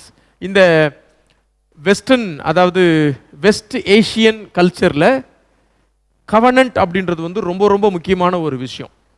ஏன்னா இப்போ நம்ம வந்து சர்டிஃபிகேட்டு, டாக்குமெண்ட்ஸ் இதெல்லாம் நம்ம ஏஜில் வந்து எதுனாலும் அதுக்கு என்ன வேணும்? சர்டிஃபிகேஷன் வேணும், டாக்குமெண்டேஷன் வேணும், பேப்பர்ஸ் வேணும். ஆபிரகாம் காலத்தில் நோ பேப்பர்ஸ். ஸோ அவங்க என்ன பண்ணுவாங்கன்னா, பொதுவாக 2 பார்ட்டிக்குள்ள ஒரு அக்ரிமெண்ட்டுக்குள்ளே வராங்கன்னா அவங்கள பொறுத்த வரைக்கும் அக்ரிமெண்ட்ன்றது எப்படி போடுவாங்கன்னு பார்த்தீங்கன்னா கட் இன்டு 2 pieces அப்படின்றது தான் கவனன்ட். அதுக்கு என்ன பண்ணுவாங்கன்னா அனிமல் தான் அதிகமாக யூஸ் பண்ணுவாங்க. ஒரு அனிமலை அவங்க என்ன பண்ணுவாங்கன்னா 2ஆக வெட்டிட்டு அதுக்கப்புறம் அவங்க கவனன்ட் பேசுவாங்க. இது நம்ம கரெக்டாக நம்ம எங்கே பார்க்குறோம் அப்படின்னு பார்த்தீங்கன்னா சாப்டர் 15 நம்ம அந்த ஒரு கவனன்ட்டை நம்ம பார்க்குறோம். சாப்டர் 15 ஒரு ஆல்டரை பில்ட் பண்ணுறாரு. அந்த ஆல்டரில் அவர் என்ன செய்கிறாருன்னு பார்த்தீங்கன்னா ஆண்டவருக்காக ஒரு பலி செலுத்துறாரு. நடுவாக இல்லை என்னெல்லாம் எடுக்கிறார் பண்ணுறங்க. இன்ட்ரெஸ்டிங், எல்லாரும் வந்துருங்க. ஒரு வசனம் 9ஆம் வசனத்துக்கு வந்துருங்க. எல்லாரும் 15:9 வந்துருங்க. என்னெல்லாம் எடுக்கிறாரு? ஒரு கிடாரி, ஒரு வெள்ளாடு, ஒரு ஆட்டுக்கடா, ஒரு காட்டுப்புறா, ஒரு புறா. அதாவது இது வந்து சாதாரண விஷயம் கிடையாது. இது சாதாரண விஷயம் கிடையாது. இது ஒரு டெக்னிக்கல் விஷயம். அதாவது என்னெல்லாம் கடவுளுக்கு பலி கொடுப்பாங்களோ அது எல்லாத்துலேயுமே அவர் ஒன்று கொண்டு வந்து அது என்ன பண்ணுறாரு? கட் பண்ணுறாரு. ஸோ இது நமக்கு இதோட அர்த்தம் நம்ம ஒரு சொல்லலாம், அவர் பெஸ்ட்டாக கடவுளுக்கு கொடுத்தாரு அப்படி சொல்லலாம். பட் இது ஒரு கஷ்டம் இருக்குது. இதுக்கு பின்னாடி ஒரு கஷ்டம் இருக்குது. என்னன்னா அந்த ஒரு அந்த கால வழக்கம்னு ஒன்று இருக்குது.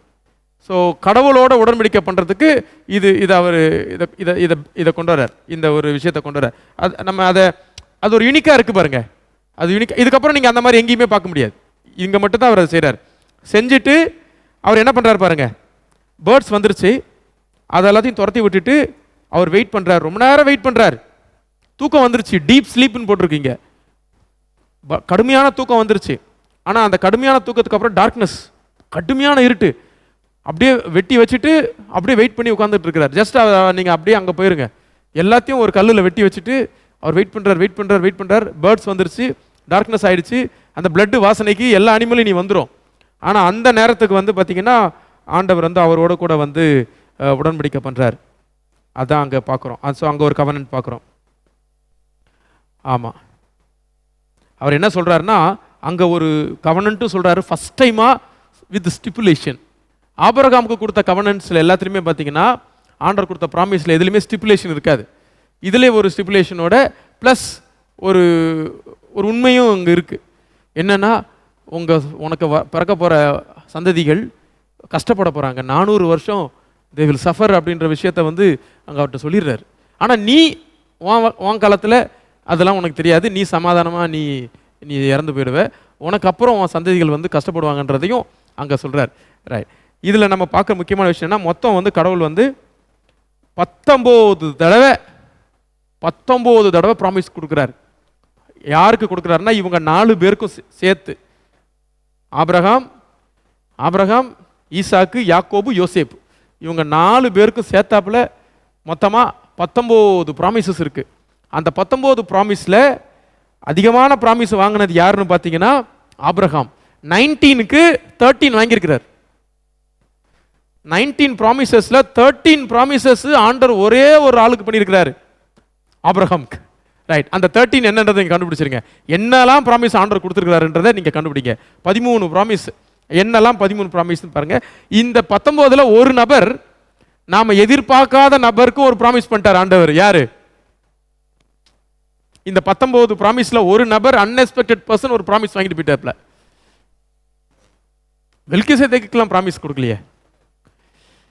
ஆகார், அதான் ஆகாருக்கு இஸ்மவேலுக்கு கூட ப்ராமிஸ் கிடைச்சி போச்சு. அவங்களுக்கும் ஒரு ப்ராமிஸை கடவுள் கொடுத்துட்டாரு, அவங்களும் ஒரு ப்ராமிஸை வாங்கிட்டு போயிட்டாங்க. 13 ஆபிரகாமு, 1 ஆகாரு, 2 ஐசக்கு, 3 ஜேக்கப்.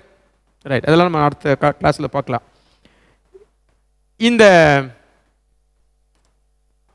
இந்த பிளெஸிங்ஸ், இது எல்லாத்துலேயும் நம்ம ஒரு பார்க்க போகிற முக்கியமான விஷயம் என்னன்னு நம்ம பார்ப்போம். ஃபஸ்ட்டு என்னெல்லாம் ப்ராமிஸ் பண்ணுறாரு பார்த்தீங்கன்னா, மொத்தம் 4 கண்டென்ட் இருக்கு. கண்டென்ட் நம்பர் 1, சன், உனக்கு ஒரு மகனை நான் தருவேன். இதுதான் ப்ராமிஸ்லே மொதல் ப்ராமிஸ். அந்த அந்த ப்ராமிஸில் நம்ம பார்த்தோம்னு பார்த்தீங்கன்னா, ஃபர்ஸ்ட் வந்து 15:4, 17:6, 19 இதிலெல்லாம் வந்து அவருக்கு கொடுக்க போகிற பையனை பற்றி ப்ராமிஸ் பண்ணுறார். செகண்ட் வந்து டிசனன்ஸ், அவர் மூலமாக உருவாக்கப்பட போகின்ற சந்ததிகள், அதுதான் செகண்ட் ப்ராமிஸ்.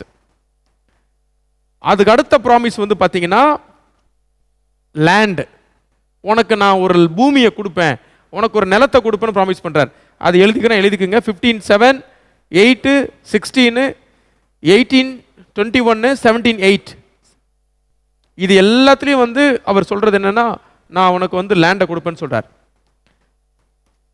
17:16 தான் ரொம்ப யூனிக்கான இன்னொரு ப்ராமிஸ் வாங்குறாரு. You are going to be the blessing for many people.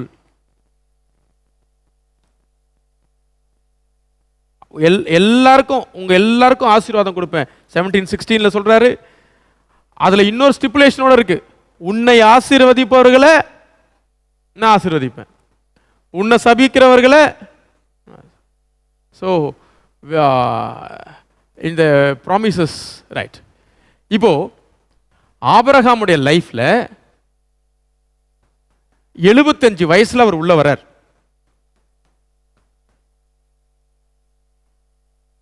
கரெக்டா? 75 உள்ள வரார். இப்போ ஒரு சின்ன நம்பர் கால்குலேஷன். எத்தனை வயசுல அவருக்கு விருது சேதம் நடக்குது? இஸ்மவேல் எத்தனை வயசுல பிறக்கிறார்? 90. 86 ரைட். அவருக்கு எப்போ சர்க்கம்சிஷன் நடக்குது? ஆபிரகாமுக்கு 90. பையன் எப்ப பிறக்கிறாரு?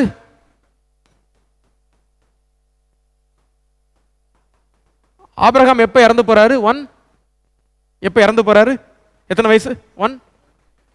170, 150 or 175?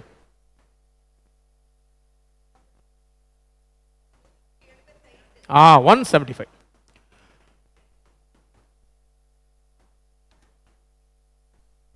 விருத்த சேதனம் பண்றது கேட்கிறேன். 86. விருத்த சேதனம் பண்ணது 99. ஓகே, இப்போ இந்த 75 போயிடுச்சு. அதுக்கப்புறம் பார்த்தீங்கன்னா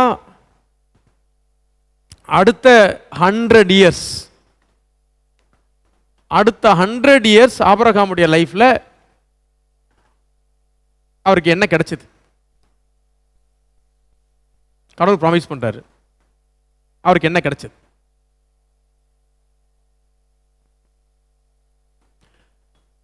பிராக்டிக்கலா அவர் என்னெல்லாம் அப்டைன் பண்ணாரு? கொஞ்சம் ஆடு மாடெல்லாம் அவருக்கு கிடைச்சது. கண்டிப்பாக அவர் ஒரு ரிச் பர்சனாக தான் இருந்தார். ஏன்னா மற்றவங்களாம் சொல்கிறாங்க நீங்கள் பெரிய ஆள் அப்படின்னு சொல்கிற அளவில் அவருக்கு நிறைய அப்டைன் பண்ணார். ஆனால் ப்ராமிஸ் பண்ணது 100%னா அவர் கண்ணால் பார்த்தது ஒரு 15% இல்லை 20% தான் அவர் என்ன பண்ணார், பார்த்தார். இன்னொரு 80-85% அவர் என்ன பண்ணல, பார்க்கல. ரைட். அப்போ இதில் முக்கியத்துவம் என்ன?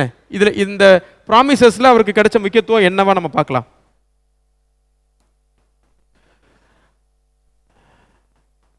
இப்போ அதுதான் இங்க நம்முடைய தியாலஜி என்னன்னு பார்த்தீங்கன்னா, ஃபர்ஸ்ட் அந்த ப்ராமிசஸை அவர் ஸ்ட்ரிக்டா பிடிச்சிக்கிட்டார். அந்த ப்ராமிசஸ் மூலமா அவர் என்ன பிலீவ் பண்ணாரு அப்படின்னு பார்த்தீங்கன்னா, பின்னாடி வரப்போற சந்ததிகளுடைய ஃபெய்த் ஃபார்மேஷனுக்கு, தியாலஜிக்கல் அண்டர்ஸ்டாண்டிங்க்கு தன்னுடைய லைஃப்பை ஒரு முன்மாதிரியா அவர் அங்க வைக்கிறார். ஸோ பின்னாடி வரப்போற சந்ததிகளுக்கும் அன்னைக்கு அவரை சுத்தி இருக்கிற மக்களுக்கும் ஆபிரகாம் அங்க ஒரு லிவிங் விட்னஸா வாழ்ந்துட்டு இருக்கிறார். அவ்வளவுதான். ஸோ ஆபிரகாமுடைய டோட்டல் லைஃப் நமக்கு என்னன்னா, பின்னாடி வரப்போற சந்ததிகள் எப்படி இருக்கணும் அப்படின்பதற்கு ஒரு முன்மாதிரியான லைஃபா அவரோட லைஃப் அங்க அமையுது. அப்ப அது எப்படி பார்க்கலாம்னா, ஒரு புரோட்டோ காஸ்பல். ஒரு புரோட்டோ காஸ்பல் அப்படின்னு சொன்னா என்னன்னா, ஆபிரகாம் போயிட்டு பிரசங்கம் பண்ணல, வியாக்கியானம் பண்ணல, அவருடைய வாழ்க்கையே ஒரு காஸ்பலா மாறிடுச்சு. ஸோ அதைத்தான் நம்ம பார்க்குறோம். அதைத்தான்.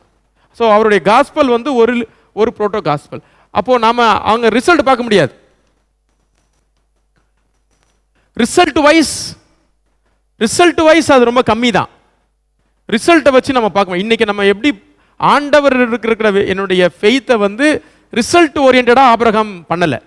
அதால தான் அங்க வசனம் இருக்குது, ஆபிரகாம் கடவுள் சொன்னதை வந்து அவர் விசுவாசித்தார், அது அவருக்கு நீதியாக எண்ணப்பட்டது. ஏன் நீதியாக எண்ணப்பட்டதுன்னா, அது நடக்கவே இல்லை. இன்னும் நடக்கிறதுக்கு முன்னாடியே அதை பத்தி அவர் பிலீவ்ட் இட், அவருடைய வாழ்க்கை தொடங்கிட்டார். அது நடக்கட்டும், நான் தொடங்குறேன்னு சொல்லல. அது அதுக்கு ஒரு நல்ல எக்ஸாம்பிள் வந்து எது சொல்லலாம்? வெட்டிங்க்கு சொல்றீங்களா? ஐசக்குடைய பலி. அதை விட சிம்பிள் எக்ஸாம்பிள் சொல்லிட்டுனா, மெல்கிசேதேக் கிட்ட அவர் பேசும்போது சொல்றார், மெல்கிசேதேக் இல்லை, அதுக்கப்புறம் அந்த சாப்டர்லயே, ஆமா எனக்கு வந்து நீங்க எதுவுமே எனக்கு என்ன வேண்டாம், ஒரு ட்ரைபல் கான்டெக்ஸ்ட்ல வந்து கொள்ளைய அடிக்கிறப்பட்ட பொருட்கள் திரும்பி போய் ஒரு ஆள் பிடிச்சி எடுத்துட்டு வர்றாருன்னா, அங்க வந்து ரூல்ஸ் ரெகுலேஷன்ஸ் ஜுடிஷியரி கிடையாது. ஜுடிஷியரி வந்து என்ன, யார் ஜுடிஷியரின்னு பார்த்தீங்கன்னா, வின் பண்றவர் சொல்றது தான் சட்டம். கரெக்டா? வின் பண்றவர் சொல்றதுதான் சட்டம். தனியா சட்ட அமைப்புலாம் கிடையாது. வின் பண்றவர் என்ன சொல்றாரோ அது சட்டம். அப்போ டிசைடிங் ஃபேக்டர், டிசைட் பண்ணக்கூடிய இடத்துல யார் இருக்கிறானோ ஆபிரகாம் இருக்கார். ஏன்னா வின் பண்ணிட்டார். இப்போ ஆபிரகாம் என்ன பண்ணலாம்னா, லோத்தை காப்பாற்றி கூட்டு வந்த டைம்ல லோத்தை சுற்றி இருக்கிற எல்லா ப்ராப்பர்ட்டியும் எடுத்துட்டு வந்துட்டார். இப்போ எல்லாத்தையும் எடுத்துக்கலாம். ஆனால் ஆபிரகாம் என்ன பண்ணல, எடுக்கல. ஏன்னா இது மாதிரி எனக்கு வராதுன்றது அவர் ஆண்டவர் சொன்ன இது இல்லை, இது இல்லை, இது கிடையாது அப்படின்னு சொல்லி அவர் அதை புரிஞ்சுக்கிற அளவில் அவருடைய அண்டர்ஸ்டாண்டிங் இருக்குது. அதனால தான் ஆபிரகாமுடைய ஃபெய்த்தை எப்படி பார்க்குறாங்கன்னா, ரிலேஷனல் இவால்விங். ரெண்டு, ரிலேஷனல் அண்ட் இவால்விங். ரிலேஷனல்லாம் எப்படின்னா, அவருடைய ஃபெய்த் வந்து அப்ஸ்ட்ராக்டான ஃபெய்த் கிடையாது, பிராக்டிக்கல் ஃபெய்த். அவர் தன்னோட லைஃப்ல நடக்கிற ஒரு ஈவெண்ட்லையும் தான் கூட இருக்கிற கடவுளை அவரால் என்ன பண்ண முடிஞ்சுது, பொருத்தி பார்க்க முடிஞ்சு. தான் வாழ்க்கையில் நடக்கிற ஒவ்வொரு சம்பவத்திலையும் யாரை பார்க்க முடிஞ்சது, கடவுளுடைய பிரசன்ஸை பார்க்க முடிஞ்சது. அந்த ஃபெய்த்துக்கு பேர் தான் ரிலேஷனல். அதாவது கண்ணால பார்க்க முடியாத ஒரு விஷயத்துக்காக ஏங்கி தவிக்கிற ஃபெய்த்தில் அவர் வாழல. கண்ணால பார்க்கக்கூடிய அன்றாடம் லைஃப்ல ஒவ்வொரு மூமெண்ட்லையும் பார்க்கக்கூடிய ஃபெய்த்தில் அவர் வாழ்ந்தார். இது ரெண்டுத்துக்கு வித்தியாசம் இருக்கு. எப்படி சொல்றது, இன்னும் எக்ஸாம்பிள், ஒரு நாள் வரும் அன்னைக்கு எல்லாம் சரியாயிடும், அப்படி இல்லை அவர் வாழல. நம்ம அப்படிதான் அவரை நினைச்சுக்கிறோம். அதாவது எப்படி நினைச்சுக்கிறோம்னா, அவர் வந்து எனக்கு ஒரு நாள் வரும் அன்னைக்கு நான் பயங்கரமா மாறிடுவேன், அப்படி அவர் யோசிக்கவே இல்லை. இப்பவே அந்த நாளில் தான் நான் இருந்துகிட்டு இருக்கிறேன். அப்படி எத்தனை பேர் நம்ம நினைக்கிறோம்? அப்படி இருக்கிறவங்க எப்பவுமே ஹாப்பியா இருப்பாங்க. நான் பின்னாடி இருந்து ஐயா கை தூக்கிட்டே இருக்காரு. என்னன்னா, எனக்கு ஒரு பெஸ்ட் டே என் லைஃப்ல வரும்னு சொல்லி காத்துட்டு இருக்க வேண்டிய அவசியம் இல்லை. இதுவே நான் இப்போ வாழ்ந்துட்டு இருக்கிறதே பெஸ்ட் தான், ஆண்டோட ப்ராமிஸ்ல தான் வாழ்ந்துட்டு இருக்கிறேன் அப்படின்னு நினைக்கிற அந்த இன்டென்ஷன் இருந்ததுனால தான் அவர் அதை பத்தி என்ன பண்ணல, ஒரி பண்ணல. அதாவது இனி எனக்கு இதெல்லாம் நடக்கும், இப்பெல்லாம் போறோம் அப்படி சொல்லியிருக்காரு. பட் அது இல்லை. அவருடைய ஃபெய்த் வந்து ரிலேஷனல், அதாவது ரிலேஷனல் அண்ட் இவால்விங். இவால்விங்னா என்ன அர்த்தம்னா, அவருடைய ஃபெய்த் பார்த்தீங்கன்னா 12th சாப்டர்ல இருந்த ஆபிரகாம் வேற, 22nd சாப்டர்ல இருக்கிற ஆபிரகாம் வேற, டோட்டலா வேற. அவருடைய புரிதல் வேற. ஏன்னா அந்த அந்த தன்னுடைய வயசு ஏற ஏற ஏற ஆபிரகாமுடைய ஆக்சுவலாக ஆண்டவர் மேலே வச்சிருந்த புரிதல் வந்து ஆமாம் ஃபெய்த்தில் வளர்ந்துக்கிட்டே இருக்கிறார். அதனால தான் அவர் விசுவாசிகள் தகப்பன்னு சொன்னால் அவருடைய ஃபெய்த் ரொம்ப அதிகம் நம்மளை விட. அப்படி சொல்ல வரல. எப்படி ஃபெய்த்னா என்னன்றதை அவர் என்ன பண்ணியிருக்கிறார், நமக்கு காட்டியிருக்கிறார். ஃபெய்த்னா அந்த டெய்லி எக்ஸ்பீரியன்ஸ் தான், அன்றாடம் அவர் கடவுளோட வாழ்றார். அதனால தான் பாருங்க, உங்களுக்கு அடுத்த அசைன்மெண்ட் ஞாபகம் வந்துருச்சு. ஆபிரகாம் கடவுளுக்கு பேர் வைக்கிறார், கரெக்ட்? அவருடைய வர்ஷிப் ஸ்டைல், அவருடைய ஆண்டவரை புரிஞ்சுக்கிற ஸ்டைல் வந்து பார்த்தீங்கன்னா ரொம்ப டிஃப்ரெண்டாக இருக்கு, ப்ராக்டிக்கலாக இருக்குது. ஏன் ப்ராக்டிக்கலாக இருக்குது நீங்கள் கண்டுபிடிங்க. ஆபிரகாம் என்னெல்லாம் ஆண்டவரை எப்படிலாம் ரிலேட் பண்ணுறாரு பார்த்தீங்கன்னா, நான் அதில் தான் செகண்ட் எழுதியிருக்கிறேன். தியோஃபோனி. தியோஃபோனினா என்ன அர்த்தம்? தியோனா கடவுள், ஃபோனினா டாக்கிங், ரைட், சவுண்ட், ஓகே, எல்லாமே அதுலேருந்து தான் வருது. ஃபோன், ஃபோனட்டிக்ஸு, ஃபோன்னா பேசுறது. கடவுளோட speaking with God. Speaking with காட்னா எப்படி? ஆமாம், டைரக்ட் கான்வர்சேஷன் வித் காட். இப்போ நீங்கள் அதுக்கு எக்ஸாம்பிள் பார்க்கலாமா? எப்படிலாம் கடவுள் அவர் கூட பேசுகிறாரு பாருங்க. தியோஃபோனிக்கல் எக்ஸ்பீரியன்ஸை நம்ம பார்க்கணும்னா, நான் அதுக்கு ஒரு 2-3 எக்ஸாம்பிள் எடுத்துகிட்டு வந்திருக்கிறேன், உங்களுக்கு நான் சொல்கிறேன். சோதம் குமாராவில் பார்த்தீங்கன்னா அங்கே நம்ம பார்க்குறோம்.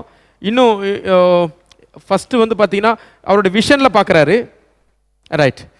15:1 பாருங்க, ஆபிரகாமுக்கு கடவுள் எதில் தரிசனத்தில் தோன்றுகிறார், விஷனில் பார்க்குறார்.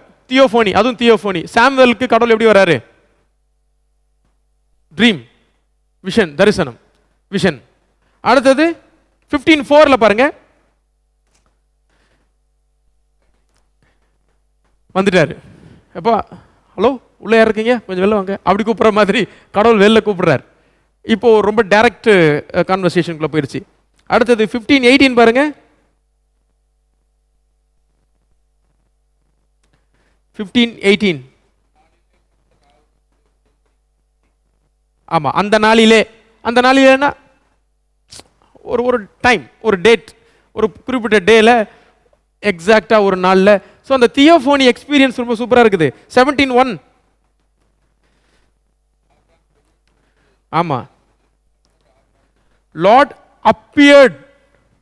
Appeared to Abraham. ஆண்டவர் வந்து ஆபிரகாமுக்கு அப்பியர் ஆகிறார்.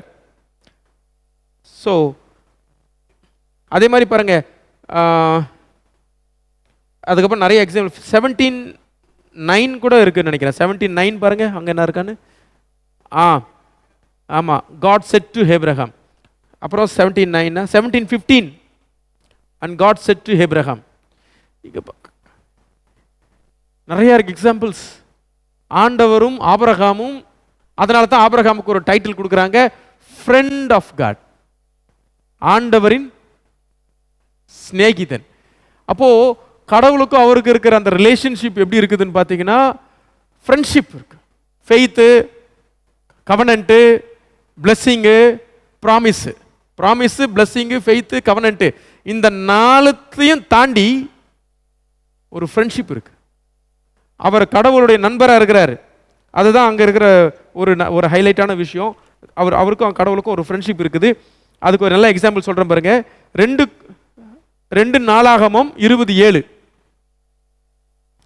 ஐசாயா 41:8, யாராவது வாசிங்க. ஜேம்ஸ் 2:23,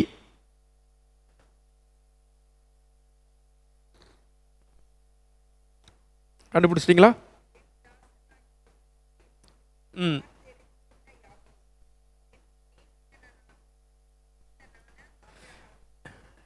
எங்கம்மா இருக்கு? 2 Chronicles. ஐசாயா 41:8 நோட் பண்ணி வச்சுக்கோங்க, பியூட்டிஃபுல்லாக இருக்கு. என் ஸ்நேகிதன், ஃப்ரெண்ட் ஆஃப் காட். ஜீசஸ் சொல்றாரு, நான் உங்களை எப்படி அழைச்சேன்? You are my friends. நான் உங்களை சிநேகிதர்கள் என்று அழைத்தேன். நீங்க யூ ஆர் நாட் என்னுடைய வேலைக்காரங்க கிடையாது, நீங்க என்னுடைய சிநேகிதர்கள் சொல்றாரு. ஆபிரகாம் கிட்ட சொல்றார், அங்க சொல்றார். அப்போ அந்த டிவைன் ஃப்ரெண்ட்ஷிப், ஆண்டவருக்கும் ஆபிரகாமுக்கும் இருந்த ஃப்ரெண்ட்ஷிப், அதுதான் நம்ம இங்க பார்க்குறோம். ஸோ அந்த டிவைன் ஃப்ரெண்ட்ஷிப் எதை காட்டுதுன்னா, ப்ராமிஸு, ஃப்ரெண்ட்ஷிப்புக்கு வந்து ப்ராமிஸு, கவனன்ட்டு, இது எல்லாத்தையும் தாண்டி அவங்களுக்குள்ள இருந்த நட்புறவு. அதையும் நம்ம இங்கே பார்க்குறோம். ரைட். அடுத்தது அதில் நான் சொல்ல வந்த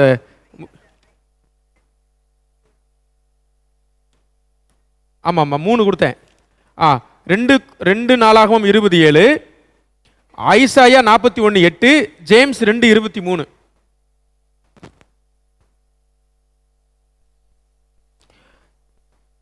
ரைட்டு.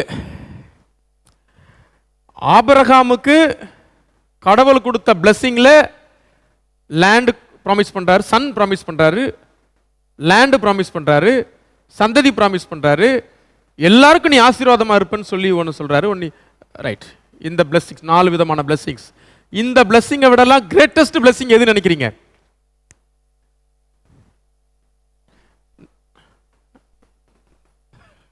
இது நம்ம தியாலஜி.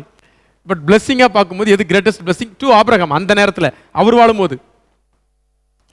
Divine friendship. சொல்லுங்க.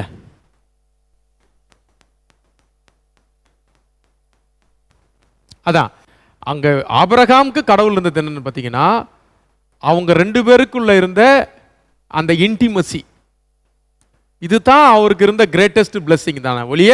அதான் நான் சொன்னேன் ரிலேஷனல் ஃபெய்த்னு சொன்னேன் பார்த்தீங்களா, அவங்க 2 பேருக்குள்ள இந்த ரிலேஷன்ஷிப் தான் பெருசாக இருந்துச்சு. அப்போ வந்து இதெல்லாம் இல்லையா அப்படின்னா அவர் இதெல்லாம் பெருசாக எடுத்துக்கல. எப்படி அந்த 75லேருந்து 175 அந்த நெக்ஸ்ட் 100 இயர்ஸோட லைஃப்பில் எப்படி போச்சுன்னா, அவர் இதை பற்றி எதையுமே கேர் பண்ணல. இப்போது பையன் தான் பிளெஸிங்னா அவர் பையனை கூட்டிகிட்டு வந்து என்ன பண்ணு பலியிடுன்னு சொல்கிறாரு. அதை பற்றி அவர் கவலையப்படலை. ஆனால் அதுக்கு அங்கே சப்ஸ்டியூஷன் நடக்குது. ஆனால் அங்கே ஒரு டெஸ்ட் பண்ணுறாரு ஆண்டவர். டெஸ்ட் அவங்க என்ன டெஸ்ட் பண்ணுறாருன்னா ஃப்ரெண்ட்ஷிப்பை டெஸ்ட் பண்ணி பார்க்குறாரு. அவர் ஃப்ரெண்ட்ஷிப் தான் முக்கியம். ப்ராமிஸு எனக்கு நீங்கள் இதை ப்ராமிஸ் பண்ணீங்களே அதுதானே இது, இப்போ நீங்களே கேட்குறீங்களே, அந்த மாதிரி அவர் அங்கே பேசலை. ஏன்னா அவருக்கு ப்ராமிஸை விட முக்கியம் வந்து டிவைன் ஃப்ரெண்ட்ஷிப். அவரும் ஆண்டவரும் அவங்களுடைய ஃபெய்த்தில் அவங்களுடைய ஃப்ரெண்ட்ஷிப்பில் ரொம்ப ஸ்ட்ராங்காக இருந்தாங்க. அதனால தான் நான் சொல்கிறேன், நீங்கள் வந்து அவர் ஆண்டவருக்கு வச்ச பேர் பார்த்தீங்கன்னா, அவர் சொல்கிற எகோவா, அப்போ என்ன அர்த்தம்னா you are my provider, that's it. You are my நீங்கள் எனக்கு நீங்கள் பார்த்துப்பீங்க. ஐ டோன்ட் கேர் நீங்கள் இருக்கீங்க. அப்படிப்பட்ட ஒரு லைஃப் ஆபிரகாமுடைய லைஃப். அதை தான் நம்ம பார்க்கணும்.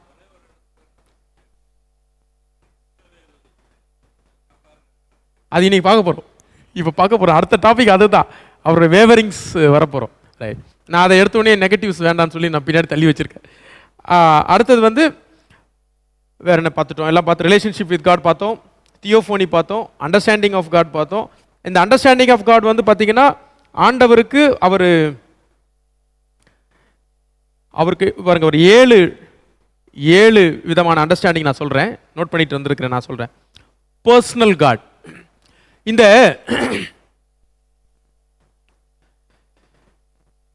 ஆபிரகாம்னு சொல்லும்போது எத்தனை வருஷத்துக்கு முன்னாடி? நான் வருஷமே சொல்லாமல் ஸ்டார்ட் பண்ணிட்டேன். அக்கார்டிங் டு த ஸ்டாட்டிஸ்டிக்ஸ் வந்து அவர் வந்து 2000 BCயில் இருந்திருக்கலான்றது ஒரு 2000 BC 2000 BCன்னு சொல்லும்போது ஆமாம் இப்போ நியர்லி 4000 இயர்ஸை தாண்டிடுது. அயன் ஏஜுக்கு முன்னாடி லேட் பிரான்ஸ் ஏஜில் ஆபிரகாம் இருக்கிறாரு. அங்கே நீங்கள் பார்த்தீங்கன்னா அவங்க அந்த ஃபைட்டே வந்து நடக்குது பார்த்தீங்கன்னா, அந்த பிட்டுமன் அப்படின்னு சொல்லப்படுகிற இந்த அந்த அந்த அந்த என்ன சொல்கிறது, அதாவது வந்து நம்ம காப்பர் அண்ட் அந்த மாதிரியான தனிமங்கள் மினரல்ஸ் இதை எடுக்கிறதுக்கு தான் அங்கே ஃபைட்டே உண்டாகுது. ஏன்னா இந்த மாதிரியான இடங்கள் இந்த டெட் சி இருக்கு இல்லையா, டெட் சியை சுற்றி இந்த மாதிரியான ஃபீல்ட்ஸ் அதிகம், இன்றைக்குமே அதெல்லாம் அதிகம், அந்த மாதிரியான கனிம வளங்கள் அதிகம் நிறைஞ்ச ஒரு இடம். அப்போ தான் அந்த எக்ஸ்ப்ளோர் பண்ணுற டைம். ஸோ 4000 இயர்ஸ்க்கு முன்னாடி இருந்தவர் தான் ஆபிரகாம். அப்போ 4000 வருஷத்துக்கு முன்னாடி இருக்கிறவங்களுக்கு வந்து பார்த்திங்கன்னா அவங்களுடைய ஃபெய்த், அவங்களுடைய வர்ஷிப் ஸ்டைல், அவங்களுடைய அண்டர்ஸ்டாண்டிங் ஆஃப் காட் வந்து இன்னைக்கு நம்ம பார்க்குற பெர்ஸ்பெக்டிவில் பார்க்கக்கூடாது. காலையில் 7 o'clock சர்வீஸில் ஃபஸ்ட்டு பெஞ்சில் வந்து அமைதி ஆபிரகாம், சாராள், ஈசாக்கு 3 பேரும் உட்காந்து பாட்டெல்லாம் எழுந்து பாட எழுந்து அவர் நம்மளை பார்த்தாருன்னா அவர் சிரிப்பார், என்னடா அது அப்பப்போ எழுந்துக்கிறாங்க அப்பப்போ உட்காந்துக்கிறாங்க. ஏன்னா நம்ம வே ஆஃப் ஸ்டைல் வந்து நமக்கு தான் செட் ஆகும். அவங்க ஸ்டைல் இப்படி கார்பரேட் வர்ஷிப் வந்து அவங்க என்ன பண்ணலை, இது கார்பரேட் நம்ம எல்லாரும் ஒரு டைம் வச்சு எங்கே இருந்தாலும் அந்த டைமுக்கு வந்து சேர்ந்துடுறோம், பெல் அடித்து ஒர்ஷிப்பை ஸ்டார்ட் பண்ணுறோம். அதெல்லாம் அவங்களுக்கு கிடையாது. அவங்கள பொறுத்த வரைக்கும் பர்சனல் காடு தான் முக்கியம். அந்த நீங்கள் நான் சொன்ன வசனம் 12:1 அந்த பர்சனல் காடுன்றதை பற்றி நான் இன்னும் கொஞ்ச நேரம், அப்போ நான் அதை பற்றி இது கீழே தேர்ட் டாபிக் வரும்போது நான் கொஞ்சம் விளக்கி சொல்கிறேன். ஸோ பிளெஸ்ஸிங்ஸு, அப்புறம் ஒரு ஒர்ஷிப் மெத்தடாலஜி வந்து பார்த்தீங்கன்னா, ஆபிரகாம் என்ன பண்ணுறாரு, ஒரு தோப்பை உண்டாக்கினார்னு இருக்குது.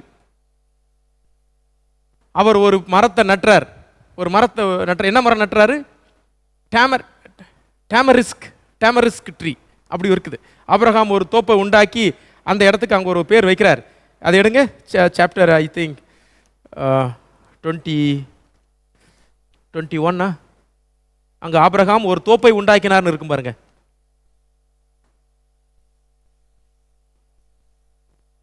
ஆ 22:9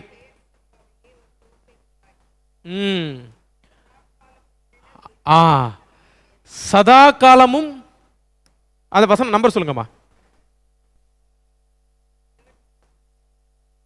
22:33 21:33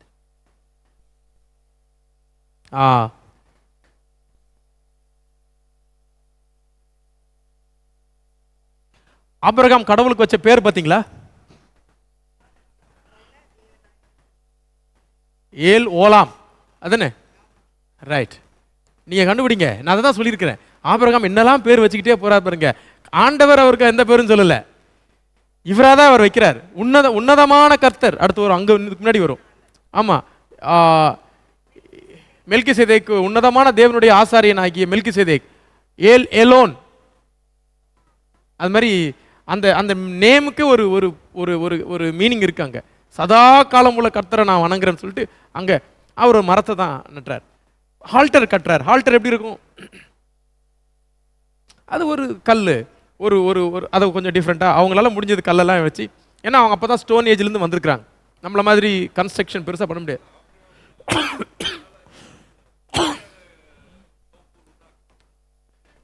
மூன் வொர்ஷிப்பர்ஸ் அவங்க ஃபேமிலி.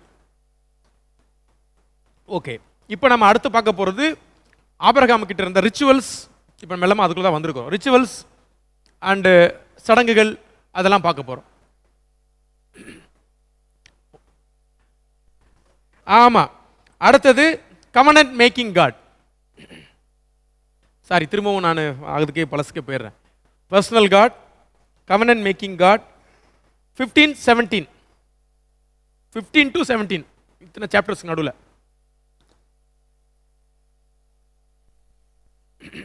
15 to 17. அடுத்தது கிரியேட்டர் அண்ட் ரூலர், படைப்பவர் ஆட்சி செய்பவர். 12:3. அடுத்தது காட் ஆஃப் பேஷன்ஸ் 15:2 to 6. பொறுமையா இருக்கணுன்றதை கத்துக்கிறார் கடவுள் அவர்கிட்ட இருந்து, ஆபிரகாம் அவர்கிட்ட இருந்து கத்துக்கிறார். அப்புறம் God of justice and mercy. God of justice and மர்சின்றதை ஆபிரகாம் புரிஞ்சுக்கிறார். சாப்டர் 18ல அவர் நீதி செய்கிறாரு, ஆனால் அதே நேரத்தில் அவர் மர்சி காட்டுறாரு. அது ஆபிரகாம் புரிஞ்சுக்கிறார் 18th சாப்டர்ல. அடுத்தது பார்த்தீங்கன்னா ஆபிரகாம் காட் ஆஃப் தி அப்ரஸ்ட்ன்றதை ஆபிரகாம் புரிஞ்சுக்கிறார். எங்க வச்சு? ஒரு விஷயத்தில் ஆபிரகாம் தப்பு பண்ணிட்டார், அதை பார்க்க போகிறோம். அப்போ அந்த டைமில் வந்து ஆண்டவர் வந்து ஆபிரகாம் கூடயே தான் இருக்காரு, ஆனால் அந்த நேரத்தில் அவர் கூட இல்லை, ஆகார் கூட போயிட்டார்.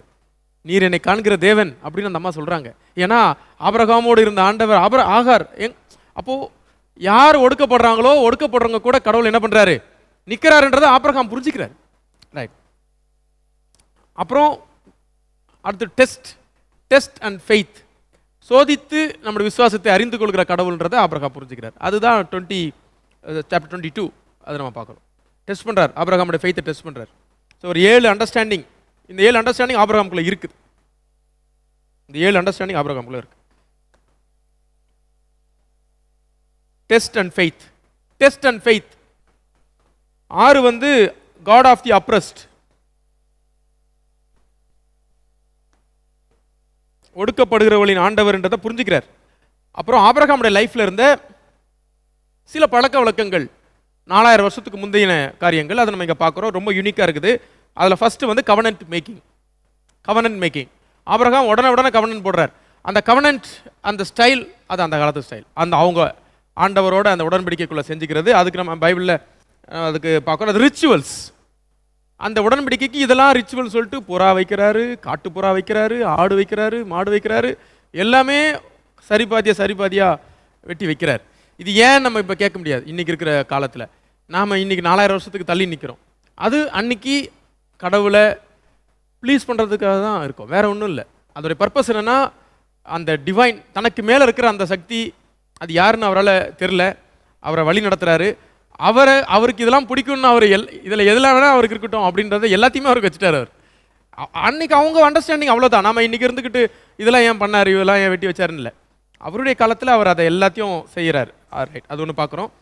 ரெண்டாவது இந்த சர்க்கம்செஷன் அப்படின்றது வந்து ஆபிரகாம் ஆண்டவர் செய்ய சொல்கிறார். ஆனால் பார்த்தீங்கன்னா அது வந்து வெறும் இஸ்ரவேல் மக்களுடைய பழக்கம் மட்டும் இல்லை. நிறைய மக்கள் அந்த அந்த ரீஜனில் இருந்த மக்கள் சேர்ந்து அவங்களும் பண்ணுறாங்க. செமிட்டிக் பீப்புள் எல்லாருமே பண்ணியிருந்துருக்குறாங்க. அதாவது இதுக்கு முன்னாடி அதை செய்திருக்கிறதுக்கான எவிடன்ஸ் வந்து இப்போ கிடைக்குது. செமிட்டிக் பீப்புள் வந்து செஞ்சுருக்காங்க. இப்போ பார்த்தீங்கன்னா ஆஃப்ரிக்கன்ஸ் என்ன பண்ணுறாங்கன்னா, ஒரு சில ட்ரைப் வந்து இந்த இதுக்குள்ளே வந்து விமன் ஆன் பண்ண முடியுமா, ஒரு ரிங் மாதிரி வைக்கிறாங்க வாய்க்குள்ளே, குட்டி ரிங் வச்சுப்பாங்க. அப்புறம் என்ன ஆகுனா, வயசாக ரிங்கோட அளவை அதிகப்படுத்திக்கிட்டே வருவாங்க. கடைசியில் பார்த்தீங்கன்னா ஒரு பெரிய டீ சாசர் அளவுக்கு அவங்களால இந்த பல்லுக்கும் இந்த இதுக்கு இடையில என்ன பண்ண முடியும், வைக்க முடியும். நீங்கள் அதை பார்க்கலாம், அதுக்குள்ள ஆன் பண்ணி பார்க்கலாம். ஸோ இப்படி வைக்க முடியும். அப்புறம் அவங்க தேவைப்பட்டால் எடுத்துருவாங்க, தேவைப்பட்டால் வச்சுருவாங்க. இது நம்ம அவங்கள வியர்டாக பார்க்குறோம். பட் நம்ம சொசைட்டியில் ஒரு 50 வருஷத்துக்கு முன்னாடி பெண்கள் என்ன பண்ணுவாங்கன்னா, இது ஒரு சின்ன கம்மல் போடுவாங்க. போட்டு போட்டு போட்டு போட்டு போட்டு போட்டு போட்டு போட்டு போட்டு காதை இவ்வளோ பெருசாக என்ன பண்ணிடுவாங்க, இழுத்துருவாங்க. கரெக்டா பாருங்க. இப்போ அந்த ட்ரைபல் கல்ச்சர் இருக்குது. சொல்லுங்கள், எதை சொல்ல வரீங்க? ஆமாம், அவங்க நீளமாக வச்சுருப்பாங்க. ஆமாம், இதே மாதிரி வியர்டு ப்ராக்டிசஸ் இருக்கும். அது வந்து அந்தந்த கலாச்சாரத்தோடு தொடர்புடைய ப்ராக்டிசஸ் தான்.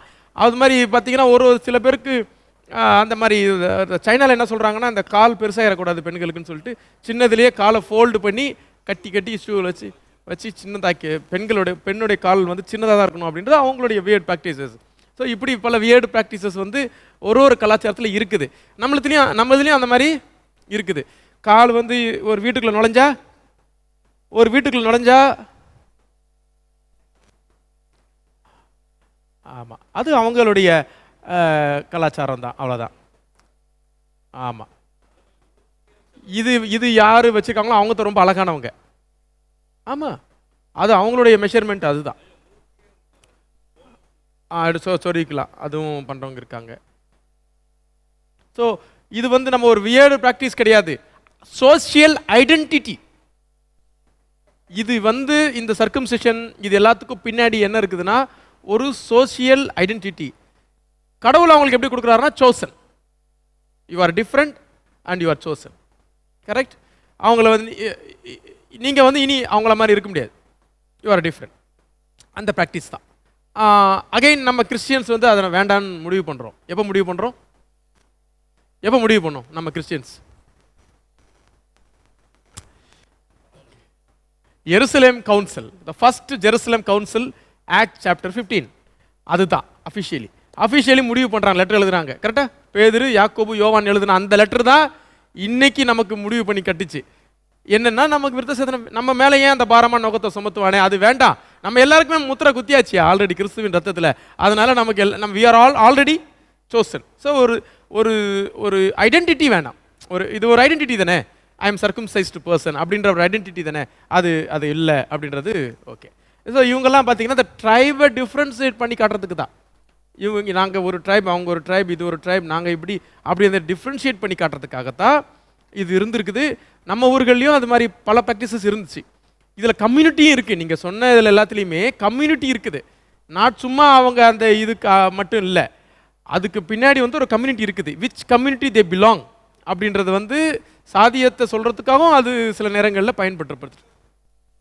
டேட்டூஸ் போடுறது இருக்குது. அதில் என்ன டேட்டூஸ் போடுறது, எங்கே போடுறது, இப்படி எல்லாமே வந்து ஒரு ஐடென்டிட்டி தான். ரைட். இது ஆபிரகாம் இதை ஃபாலோ பண்ணுறது. அதே மாதிரி அடுத்தது பார்த்தீங்கன்னா பில்டிங் ஆல்டர். ஆபிரகாம் எங்கெல்லாம் ஆல்டர் கட்டுறாரு?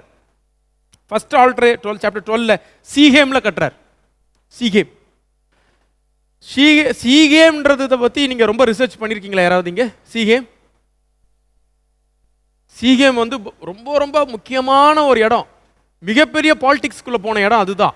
சீகேம் தான் இஸ்ரேல் மக்களுடைய ஃபர்ஸ்ட் ஃபெய்த் உருவான இடமே சீகேம் தான். ஜாஷுவா 12 ட்ரைபையும் கூடி வர வச்சது எங்கே? நானும் என் வீட்டாருமோ என்றால் அந்த உடன்படிக்கை அங்கே பண்ணுறாங்க. அந்த உடன்படிக்கை அங்கே தான் நடக்குது. சீகேம், சீலோ, பெத்தேல், பேர்ஷபா, தான், கில்கால், இது எல்லாம் இஸ்ரேல் மக்களுடைய வழிபாட்டு தலங்களாக இருந்தவை. ரைட். அடுத்தது ஆபிரகாம் வந்து பெத்தேலில் பண்ணுறார். பெத்தேல் ஒரு ஆல்டர் கட்டுறார். இந்த பெத்தேல் ஆல்டருக்கு தான் மேபி ஜேக்கப் என்ன பண்ணியிருக்கலாம், வந்திருக்கலாம். பட் பேரு நம்ம ஜேக்கப் தான் வைக்கிறார், லூஸ். அதுக்கு வந்து ஆமாம், பட் அவர் வைக்கிறது வந்து பேர் வைக்கிறது ஜேக்கப் தான். அடுத்தது ஹெப்ரோன். அது வந்து 13-18 பார்க்குறோம். ஸோ கட்டுறாரு. வேற எங்கேயாவது நான் மிஸ் பண்ணிட்டேன்னா நீங்கள் ரிசர்ச் பண்ணுங்க. அப்போது ஆபிரகாம் வந்து இந்த ஆல்டர்ஸை பில்ட் பண்ணுறார். இந்த ஆல்டர்ஸ்ன்றது வந்து பார்த்தீங்கன்னா பேசிக்கலி பலி செலுத்துகிற ஒரு இடம் தான். ஆனால் அங்கே தான் தியோஃபோனி நடக்குது. தியோஃபோனி, பலி செலுத்துறது மட்டும் நடக்காது. அவர் வெயிட் பண்ணி காத்துக்கிட்டு இருப்பார். அதாவது பலியை செலுத்திட்டு போயிட மாட்டார், வெயிட் பண்ணுவார். அந்த பலியை அவர் அக்செப்ட் பண்ண உடனே 2 பேரும் என்ன பண்ணிப்பாங்க, பேசுவாங்க. 2 பேரும் பேசுவாங்க, தியோஃபோனியில் பேசுவாங்க. எப்படி பேசுகிறாங்கன்னா மிட் நைட் வரைக்கும் ஆயிடுது. ராத்திரியில் தனியாக. அந்த ஆல்டர்ஸ் எப்படி கட்டுவாங்கன்னா வேற யாரும் வந்து அந்த ஆல்டருக்குள்ளே வராத மாதிரி தான் கட்டுவாங்க. நீங்கள் இதுக்கு நான் சொல்கிறது இப்போ உங்களுக்கு உதாரணங்கள் புரியுதா? அந்த இடத்துக்கு நீங்கள் வேற யாரும் என்ன பண்ண முடியாது, எல்லாரும் போயிட்டா அதோடைய சாங்டிட்டி வந்து என்ன பண்ணிடும், போயிடும். நம்ம தீசிஸ் படி என்ன பார்க்கலாம்னா, ஆபிரகாமுடைய சீக்ரெட் வொர்ஷிப் பிளேசஸ் எல்லாமே ஐசக்குக்கு தெரியும். ஏன்னா ஐசக்கை கூட்டிகிட்டு போயிடுறாரு.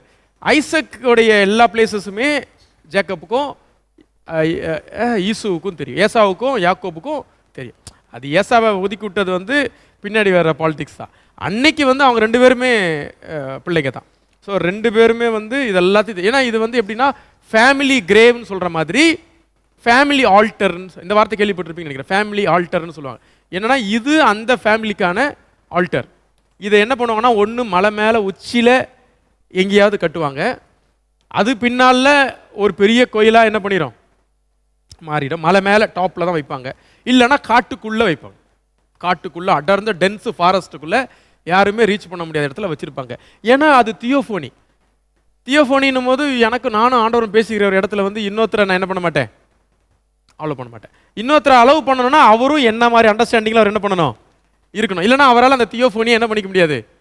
அவருக்கு எப்படி இருக்கும்னா அது விளையாட்டாக இருக்கலாம், இல்லை அவருக்கு வந்து இது என்ன பண்ணிட்டு இருக்காங்கன்ற மாதிரி இருக்கும். ஸோ இதுதான் அந்த காலத்தோட ஃபெய்த் அண்டர்ஸ்டாண்டிங். அடுத்தது பார்த்தீங்கன்னா ஓத் டேக்கிங். கவனன்ட்டுக்கும் ஓத் டேக்கிங்க்கும் வித்தியாசம் இருக்குது. கவனன்ட்டில் பார்த்தீங்கன்னா கவனன்ட்டுக்கும் ஓத் டேக்கிங் என்ன, உடன்படிக்கைக்கும் அக்ரிமெண்ட்டுக்கும் என்ன வித்தியாசம் இருக்குது. ஓத் டேக்கிங்னா ஆணையிடுதல், ஆணையிடுதலுக்கும் உடன்படிக்கைக்கும் என்ன வித்தியாசம் இருக்குது. ஆமாம், ஆணையிடுதல் அதுவும் 2 பேரும் வேணும். ஆனால் சின்ன வித்தியாசம் இருக்குது ரெண்டுத்துக்கும். ஆமாம், இதுலேயும் பிளட் ஷெட் பண்ணிடுவாங்க. உடன்படிக்கையில் வந்து பார்த்தீங்கன்னா நம்மளை விட பவர்ஃபுல் பார்ட்டி, நம்ம பவர் குறைஞ்ச ஒரு பார்ட்டிக்கு ப்ராமிஸ் பண்ணுறது தான் உடன்படிக்கை. இந்த ஓத் டேக்கிங்கில் பார்த்தீங்கன்னா 2 ஈக்குவல் பர்சன்ஸ் ஒரு அக்ரிமெண்ட்டுக்குள்ளே வருவாங்க. நீ இப்படி இருந்துக்கோ, நான் இப்படி இருந்துக்கிறேன். ஆபிரகாம் அதையும் செய்கிறார். அது யார்கிட்ட செய்கிறாருன்னா ஆமாம், அந்த அபிமெலேக்கு கிட்ட செய்கிறார். நான் வந்து உன்னை நான் ஹர்ட் பண்ண மாட்டேன், நீ என்ன ஹர்ட் பண்ணக்கூடாதுன்னு சொல்லி பண்ணிக்கிறாங்க. லோத்து, தம்பி நீ இப்படி போய்டு, நான் அப்படி போயிடுறேன், உன் வழியில் நான் வர மாட்டேன், என் வழியில் நீ வர மாட்டேன். ஸோ இந்த மாதிரியான ஓத் டேக்கிங்கும் நடக்குது. இதெல்லாம் வந்து ஆபிரகாமுடைய சில கஸ்டம்ஸ். இன்னும் கொஞ்சம் கஸ்டம்ஸ் இருக்குது. இந்த கஸ்டம்லாம் எங்கேருந்து வருதுன்னு பார்த்தீங்கன்னா நூசி லாஸ்ன்னு சொல்கிறாங்க. நூசி லா, NUZI. நீங்கள் அதை பற்றி இன்னும் கொஞ்சம் அதிகமாக சர்ச் பண்ணி படிங்க. நூசி லா. இந்த நூசி லாவை கொடுக்கறது யாருன்னு பார்த்தீங்கன்னா நம்ம ஊர் நம்மு. ஆமாம், அங்கிருந்து வருகின்ற மெசபடோமியன் சட்டங்கள். இந்த மெசபடோமியன் சட்டங்கள், வழக்கங்கள், இது வந்து ஆபிரகாமுடைய லைஃப்பில் இருக்குது. எப்படி இருக்குது அப்படின்னு பார்த்தீங்கன்னா அதுக்கு சில இன்ஸ்ட்ரக்ஷன்ஸை நான் சொல்கிறேன், நம்ம அதை பார்க்கலாம். First child bearing. சைல்டு பேரிங்ன்றது வந்து ரொம்ப ரொம்ப மஸ்ட்டு. குழந்தை இல்லாமல் ஒருத்தங்க என்ன இருக்கக்கூடாது, குழந்தை வேணும். அதுதான் அவங்களுடைய லைஃபோடைய ஃபுல்ஃபில்மெண்ட். ரைட். அது வந்து இன்றைக்கி மாடர்ன் வியூவில் வந்து அதுக்கு நம்ம அப்படி சொல்ல முடியாது. அதுக்கு பல ரீசன்ஸ் இருக்குது. ஆனால் அவங்க எப்படி பண்ணுவாங்கன்னா சைல்டு பேரிங் இல்லைன்னு பார்க்கும்போது சரகட்சி அலவுட். ஸோ சரகட் மதர் யார்? ஆகார்.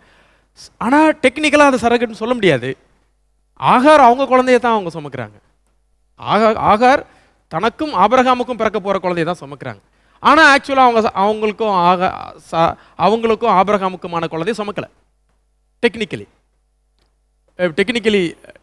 அவங்க தான் பயாலஜிக்கல் மதர், ஆனால் டெக்னிக்கலாக அவங்க மதர் கிடையாது. யார் தான் மதர்? சாரா தான் மதர். இதுதான் சட்டம். எப்படி இதெல்லாம் சட்டம் ஆகும்னு கேட்காதீங்க, அதான் சட்டம். என்னன்னா நீ எனக்கு பதிலாக நீங்கள் என்ன பண்ணுறீங்க, இது அதுக்கப்புறமும் நடக்குது. நம்ம ஜேக்கப் டைமில் யாக்கோபு என்ன பண்ணுறாருன்னா, அவங்க டைமில் லேயால் என்ன பண்ணுறாங்கன்னா அவங்களுடைய வேலைக்காரங்க அவங்க பில்கால் சில்பால்லாம் வராங்க, என்னால் முடியல, எனக்கு பதில் நீ செஞ்சு கொடு. ஸோ சைல்டு பேரிங் த்ரூ ஒரு அடிமை, ஒரு வேலைக்காரங்க, அவங்களுக்கு எந்த ரைட்ஸுமே கிடையாது. ரொம்ப ரொம்ப கொடுமை. அப்போது இந்த கொடுமையான ஒரு சூழலில் வந்து சிக்கிறது யாருன்னு பார்த்தீங்கன்னா ஆகார் சிக்கிக்கிறாங்க. இதையும் நம்ம அங்கே வச்சு நம்ம பார்க்குறோம். சரி, ஒன்று. ரெண்டாவது நம்ம பார்க்குற முக்கியமான விஷயம் என்னென்னா இன்ஹெரிட்டன்ஸ், சொத்தில் நம்ம பார்க்குற மிக முக்கியமான விஷயம் என்னென்னா, அங்கே சாப்டர் 15 பார்த்தீங்கன்னா ஆண்டவர் ப்ராமிஸ் பண்ணுறாரு, உன் கூட நான் இருப்பேன், உன்னை இது பண்ணுவேன்னு சொல்லும்போது டக்குன்னு ஆபிரகாம் ஒரு வார்த்தையை விடுறாரு உள்ள. ஆண்டவரே என் வீட்டில் இந்த எலியேசர் பிறந்துட்டானே அப்படி சொல்கிறார். என்னென்னா எலியேசர் தான் ஆக்சுவலாக ஆபிரகாம் இறந்துட்டாருன்னா அந்த சொத்துக்கெல்லாம் வாரிசு யார்? எலியேசர் ஒரு அடிமையோடைய பையன். அந்த எலியேசருடைய அப்பா அம்மா 2 பேருமே ஆபிரகாமுடைய வீட்டில் வேலை பார்த்துருக்கணும். இப்போது அங்கேயே பிறந்துட்டார். இப்போ சப்போஸ் ஆபிரகாமுக்கு குழந்தையே இல்லாமல் இறந்துட்டாருன்னா எலியேசர் வந்து தானாகவே அந்த சொத்துக்களெல்லாம் என்ன பண்ணிக்கலாம், எடுத்துக்கலாம். இது நூசிலா சொல்லுது. அதே மாதிரி நூசிலாவில் இன்னொரு விஷயம் சொல்லுது, சேஷ்டபுத்திர பாகம். சேஷ்டபுத்திர பாகம்னா என்னது? அதுவும் இல்லை. டெக்னிக்கலி அப்பா டிசைட் பண்ணுறவர் தான் முதல் பையன் டிசைட் பண்ணுற உரிமை யாருக்கு இருக்கு? இது எப்படிலாம் கேட்காதீங்க, இதுதான் அவங்க சட்டம். டெக்னிக்கெல்லாம் நம்ம பேச முடியாது. நம்முடைய அப்பா யாரை முடிவு பண்ணுறாரோ, அப்போனா எப்ராஹிமா மனோசேவா, டெக்னிக்கலாக மனோசேவா வந்திருக்கணும். ஆனால் இல்லை, தாத்தா முடிவு பண்ணுறாரு, இப்படி வச்சுட்டாரு. ஸோ இப்படி வச்சுட்டா தாத்தா முடிவு பண்ணதே. அப்போ ஃபஸ்ட்டு பேரை செகண்ட் பேரன் ஆகிட்டான், செகண்ட் பேரை ஃபஸ்ட்டு பேரனா. ஏசாவா யாக்கோபா? அவர் சேல்லாம் பண்ணுறாரு. வச்சுக்கோங்க தம்பி, ஒரு 20 ரூபா கொடுத்துட்டு எடுத்துங்க தம்பின்ற மாதிரி அந்த அளவுக்கு போகிறார். சேல் வியாபாரம் அதெல்லாம் கிடையாது. It's already decided. அவங்க அப்பயும் முடிவு பண்ணிட்டார். ஈசாக்குடைய முடிவு தான், இப்படி தான். அதே மாதிரி ரூபன் நம்ம டெக்னிக்கலி நம்பர் 1 பர்சன் கிடைக்கல. ரூபனுக்கு கிடைக்க வேண்டிய சேஷ்ட புத்திரபாகம் யாருக்கு போச்சு? ஜோசப்புக்கு வாங்கிட்டார். ஜோசப்புக்கு போயிடுச்சு. டபுளாக வாங்கிக்கோ, உன் பிள்ளைங்க 2 பேரும் எனக்கு என் பிள்ளைங்களா ஆகிட்டாங்கன்னு சொல்லிட்டு அவர் பையனே கட் பண்ணி அனுப்பிடுறார். இது எல்லாத்தையும் டிசைட் பண்ணக்கூடிய உரிமை படுத்த படுக்கையில் இருந்தாலும் யாருக்கு கிடைக்குது? அதனால தான் பேட்ரியார்க்கல் சொசைட்டினா அங்கே ஃபாதர் தான் அப்பா, அந்த வீட்டுக்கு ராஜா. அன்னைக்கு சமுதாயத்தில் ரைட். நம்ம 4000 வருஷம் முன்னாடி பேசிக்கிட்டு இருக்கிறோம். அவர் சொன்னதுக்கப்புறம் வேற எந்த ஒரு டிசிஷனும் சட்டமும் கிடையாது. அந்த வீட்டுக்கு அவர் போடுறதான் சட்டம். அந்த லெவலுக்கு போயிடுச்சு. அடுத்தது மேரேஜுக்கு பிரைடல் ப்ரைஸ் இருக்கு. பிரைடல் ப்ரைஸ் இப்போ கிடையாது நம்ம சொசைட்டிகள் எல்லாம். பிரைடல் ப்ரைஸ்னா என்னது? ஆமாம், மணமகன், அந்த மணமகளுக்கு ஒரு ப்ரைஸ் இருக்கும். அதை கொடுக்க முடிஞ்சா நீங்கள் கல்யாணம் பண்ணிக்கலாம், அவ்வளோதான். மற்ற எதுவும் கிடையாது. அப்போ அந்த ப்ரைஸை யார் ஃபிக்ஸ் பண்ணுவா? மணமகளுடைய தந்தையோ இல்லை அண்ணனோ ஃபிக்ஸ் பண்ணுவாங்க. எங்கள் தங்கச்சியை நீங்கள், எங்கள் சகோதரியை நீங்கள் திருமணம் செஞ்சு கொள்ளணும்னா நீங்கள் எங்களுக்கு இதெல்லாம் கொடுக்கணும். பிரைடல் ப்ரைஸ் அவங்க ஃபிக்ஸ் பண்ணுவாங்க. இல்லை நெகோசியேஷனில் குறைக்கவும் வாய்ப்பு இருக்குது, கூட்டவும் வாய்ப்பு இருக்குது. இது மாதிரி கேள்விப்பட்டிருக்கீங்களா? இருக்குது. சில கம்யூனிட்டிஸில் சில பீப்புள் வந்து இன்றைக்கும் அதெல்லாம் ஃபாலோ பண்ணுறாங்க. இதுக்கு ஆப்போசிட்டும் இருக்குது. ஆமாம், இதுக்கு அப்படியே ஆப்போசிட்டில் மணமகன் வீட்டார் வந்து எங்களுக்கு இவ்வளோ கொடுங்க அப்படின்னு டிசைட் பண்ணுற கல்ச்சரும் இருக்குது. ரைட். ஆனால் ஆபிரகாமுடைய டைமில் இது இட்ஸ் ரிவர்ஸ். அங்கே வந்து மணமகளுடைய அப்பா ஃபிக்ஸ் பண்ணுறது தான் அமௌண்ட்டு, அவர் சொல்கிறது தான் ரேட்டு. ஆனால் அவரால் பேசவே முடியாத அளவுக்கு, வாயடைச்சு போகிற அளவுக்கு மணமகன் வீட்டிலேருந்து எல்லாமே இறங்கிருச்சு. அதையும் நம்ம பார்க்குறோம். அடுத்தது sister wife custom. Sister wife, இது 2 உறவுகள் இருக்கு இல்லையா? சிஸ்டர்னு இருக்குது, ஒய்ஃப்னு இருக்கு. இதில் வந்து ஒரு அந்த நொமேடிக் சொசைட்டியில் சிஸ்டருக்கு வேல்யூ அதிகமா, ஒய்ஃபுக்கு வேல்யூ அதிகமா? சிஸ்டர் ரிலேஷன்ஷிப் தான் ஒய்ஃப் வேல்யூ அதிகம். எப்படின்னா, ஒய்ஃப் அப்படின்றது வந்து நம்ம இன்னைக்கு பார்க்குற மாதிரியான ரிலேஷன்ஷிப்பில் கிடையாது. ஒய்ஃப் அப்படின்னு சொல்லும்போது அவங்க ஆபிரகாம் யாரெல்லாம் மேரேஜ் பண்ணியிருந்தாரு? சாரா, ஆகாரு, கெத்துரா, இப்படி போயிடுது. அப்போ அவரே 3 திருமணம் பண்ணிட்டாரு. ஈசாக்கு ஒன்லி ஒன். அதுக்கடுத்து யாக்கோபு இளையாளு, ரேச்சலு, ஆமாம், பில்காலு, சில்பாலு, 4 பேர். அந்த மாதிரியான இதில் வந்து ஒய்ஃப் ரிலேஷன்ஷிப்பை விட சிஸ்டர் ரிலேஷன்ஷிப்புக்கு தான் வேல்யூ இருக்குது. இப்போ ஒருத்தவங்க வந்து ட்ரைபல் ஃபேமிலியில் இருக்கும்போது, ட்ரைபல் எல்லாத்தையும் தூக்கிட்டு போகும்போது யாரை தூக்க மாட்டாங்க? சிஸ்டர்ன்னு சொல்லும்போது அவங்க எடுக்க மாட்டாங்க. ஒய்ஃப்னும் போது அதை அவங்க எப்படி பார்ப்பாங்கன்னா ப்ராப்பர்ட்டியில் வந்துடும், சொத்துகள். அடுத்தது பார்த்தீங்கன்னா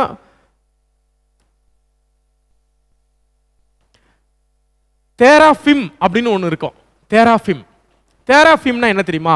வீட்டுக்குள் இருக்கக்கூடிய சிறு கடவுள்கள். இந்த தேராஃபிம் அப்படின்றது ரொம்ப ரொம்ப முக்கியமான ஒரு விஷயம்.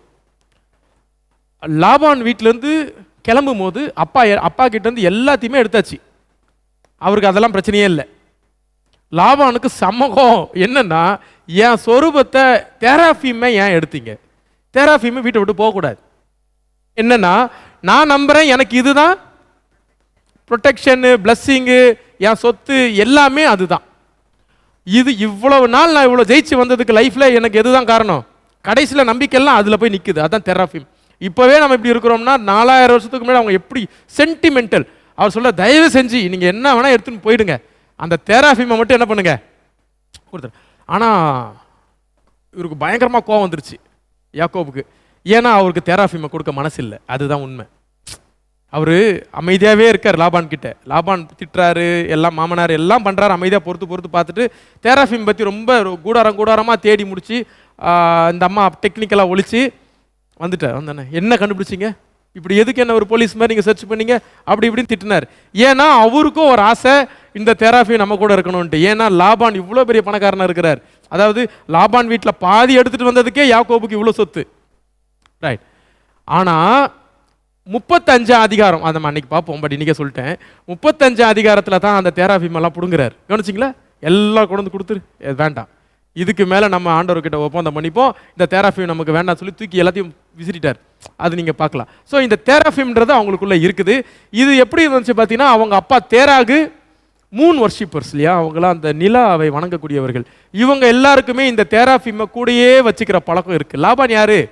தேராகுடைய பேரன் தான் இவங்கெல்லாம். ஸோ இவங்க எல்லாரும் வந்து அந்த ஒரு தெராஃபிமை கூடயே வச்சுப்பாங்க. உடன் வரும் கடவுள் மாதிரி கூடயே வச்சுப்பாங்க. இதுவும் அந்த காலத்து கஸ்டம்ஸ், ரைட்? இப்போ நம்ம எல்லாரும் எதிர்பார்த்து கொண்டு இருக்கிற கடைசி, ஆனால் நேரம் ஆயிடுச்சு தான், வடிவதால் முடிச்சிடுறேன். ஆபிரகாமுடைய வேவரிங்ஸ் 2-3 விஷயத்தில் கொஞ்சம் அவர் தவறுறாரு. அந்த 2-3 விஷயத்தில் மிக மிக முக்கியமான விஷயம் என்னன்னு பார்த்தீங்கன்னா, அவர் வந்து சாராவை ஒரு கேள்வி அதோட விட்டுருக்கலாம். லோத்துவோடைய பொருட்களை கொண்டு செல்லும் போது பின்னாடியே துரத்துக்கிட்டு போய் அடிச்சு புடிச்சு லோத்தை காப்பாற்றி கூட்டிட்டு வந்துட்டார், கரெக்டா? சாராவை அப்படி தூக்கிட்டு போகும்போது அவர் அமைதியாக இருந்துட்டார்.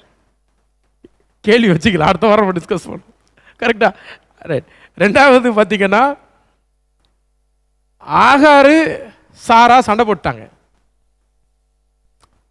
ஆனால் அங்கே வசனம் சொல்லுது, இஸ்மவேலை தலையில், ஆகாருடைய தலையில் கொஞ்சம் தண்ணியும் கொஞ்சம் சாப்பாடும் கொடுத்து இஸ்மவேலை அனுப்பிட்டார்.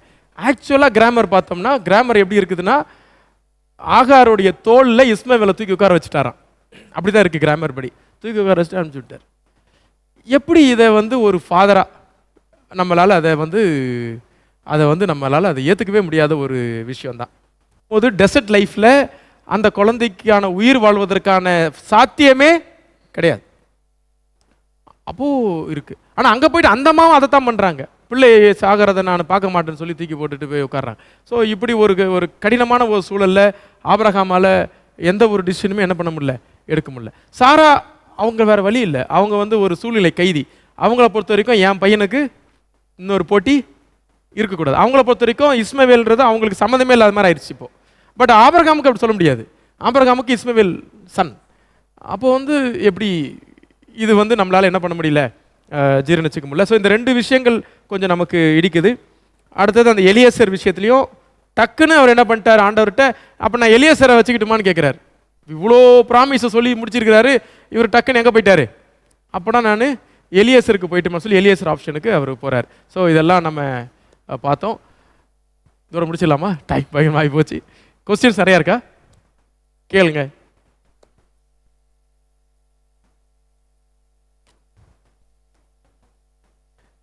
கேத்துரால். ஸோ அந்த கஷ்டம் என்னன்னா, உயிரோட இருக்கும்போதே பிள்ளைகளுக்கான ப்ராப்பர்ட்டி அவர் என்ன பண்றாரு? அதை பிரிக்கிறார். ஸோ கேத்துரான்னு சொல்லிட்டு அவங்கள எங்கே மீட் பண்ணாருன்னு நமக்கு தெரியாது. பட் அவங்க மூலமாகவும் அவருக்கு பிள்ளைங்க இருக்கிறது அவருக்கு தெரியுது. ஸோ வராரு. பட் ஒரு சந்தோஷமான விஷயம் என்னன்னா, இஸ்மவேல் அகைன் வரார். அப்போ அவர் நினைக்கிறாரு அவங்களுக்குள்ள ரிலேஷன்ஷிப் இருக்குது. ஒருவேளை அவங்களுக்குள்ள நல்லாவே இருந்திருக்கலாம் ரிலேஷன்ஷிப். ரைட்டர் வந்து அதுக்கு அதிகமான முக்கியத்துவத்தை கொடுக்காம போயிருக்கலாம், அனுப்பிவிட்டுருக்கலாம். ஆனால் பண்ணியிருந்துருக்கலாம், அன்னைக்கு அதை அது டெக்னிக்கலாக அப்படி எதுவுமே அங்கே போடலை. ஒரு நல்ல ஒரு வெல்த்தாக பண்ணார், இல்லை ஒரு ஊரில் செட்டில் பண்ணார் அப்படின்றது மாதிரி நம்ம பார்க்க முடியல. ஆனால் அவர் வந்து என்ன பண்ணுறாரு, சொத்துக்களை ஆமாம் ரொம்ப ஒரு கஷ்டமான பார்ட் அது. எப்படி என்னதான் வாக்குத்தத்தம் பண்ணப்படாத பிள்ளையா இருந்தாலும் அந்த இடத்துல இருந்து பார்க்கும்போது ஒரு பிள்ளைன்னு வருது இல்லை அப்படிங்கும்போது நம்ம கொஞ்சம் மன வருத்தமாக தான் இருக்குது இல்லை படிக்கும்போது. அதே மாதிரி ஆகாருக்கு இருக்கிற ஒரு பெரிய சிறப்பு என்னன்னா, கடவுளுக்கு ஃபர்ஸ்ட் பேர் வச்சது அந்த அம்மா தான். அதுக்கப்புறம் தான் மற்றவங்களும் வைக்கிறாங்க. நீர் என்னை காண்கிற தேவன் இல்லை, அவங்க பேர் வைக்கிற எகோவா ரோயே எல் ரோயே. ஸோ அவங்க ஒரு பிளாக் லேடியாக இருக்கலாம், ஆஃப்ரிக்கனாக இருக்கலாம்னு சொல்கிறதும் ஒரு ஓகே. ரொம்ப நேரம் ஆயிடுச்சு, 8:45 தொட்டுருச்சு. ஸோ நம்ம will pray and conclude. Next week will continue. எங்கள் அன்பான ஆண்டவரே, நீர் தந்த நாளுக்காக நன்றி. நாங்கள் ஆபிரகாமுடைய விசுவாசத்தை கண்டு ஆண்டவரே உமக்கு நன்றி செலுத்துகிறோம் சுவாமி. நாங்களும் அவரை போல ஆண்டவரே உம்மிடத்தில் நாங்கள் எப்பொழுதும் ஆண்டவரே ஒரு உறவிலே இணைந்திருக்கிறவர்களாக, அவர் எப்படி உமக்கு நண்பராக இருந்தாரோ அதுபோல் நாங்களும் நண்பராக இருக்கக்கூடிய அந்த உறவை நாங்கள் பெற்றுக்கொள்ள எங்களுக்கு பலன் தாரும். ஆர்வத்தோடு வந்த எல்லாருக்காக நன்றி. நாங்கள் இன்னும் அதிகமாக ஆழமாக இந்த பகுதியெல்லாம் படிக்க எங்களுக்கு பலன் தாரும். வந்திருக்கிற ஒவ்வொருவரையும் கர்த்தர் ஆசீர்வதியும். அன்பின் ஆண்டவர் இயேசு ஜெபங்களும் நல்ல பிதாவே, ஆமென்.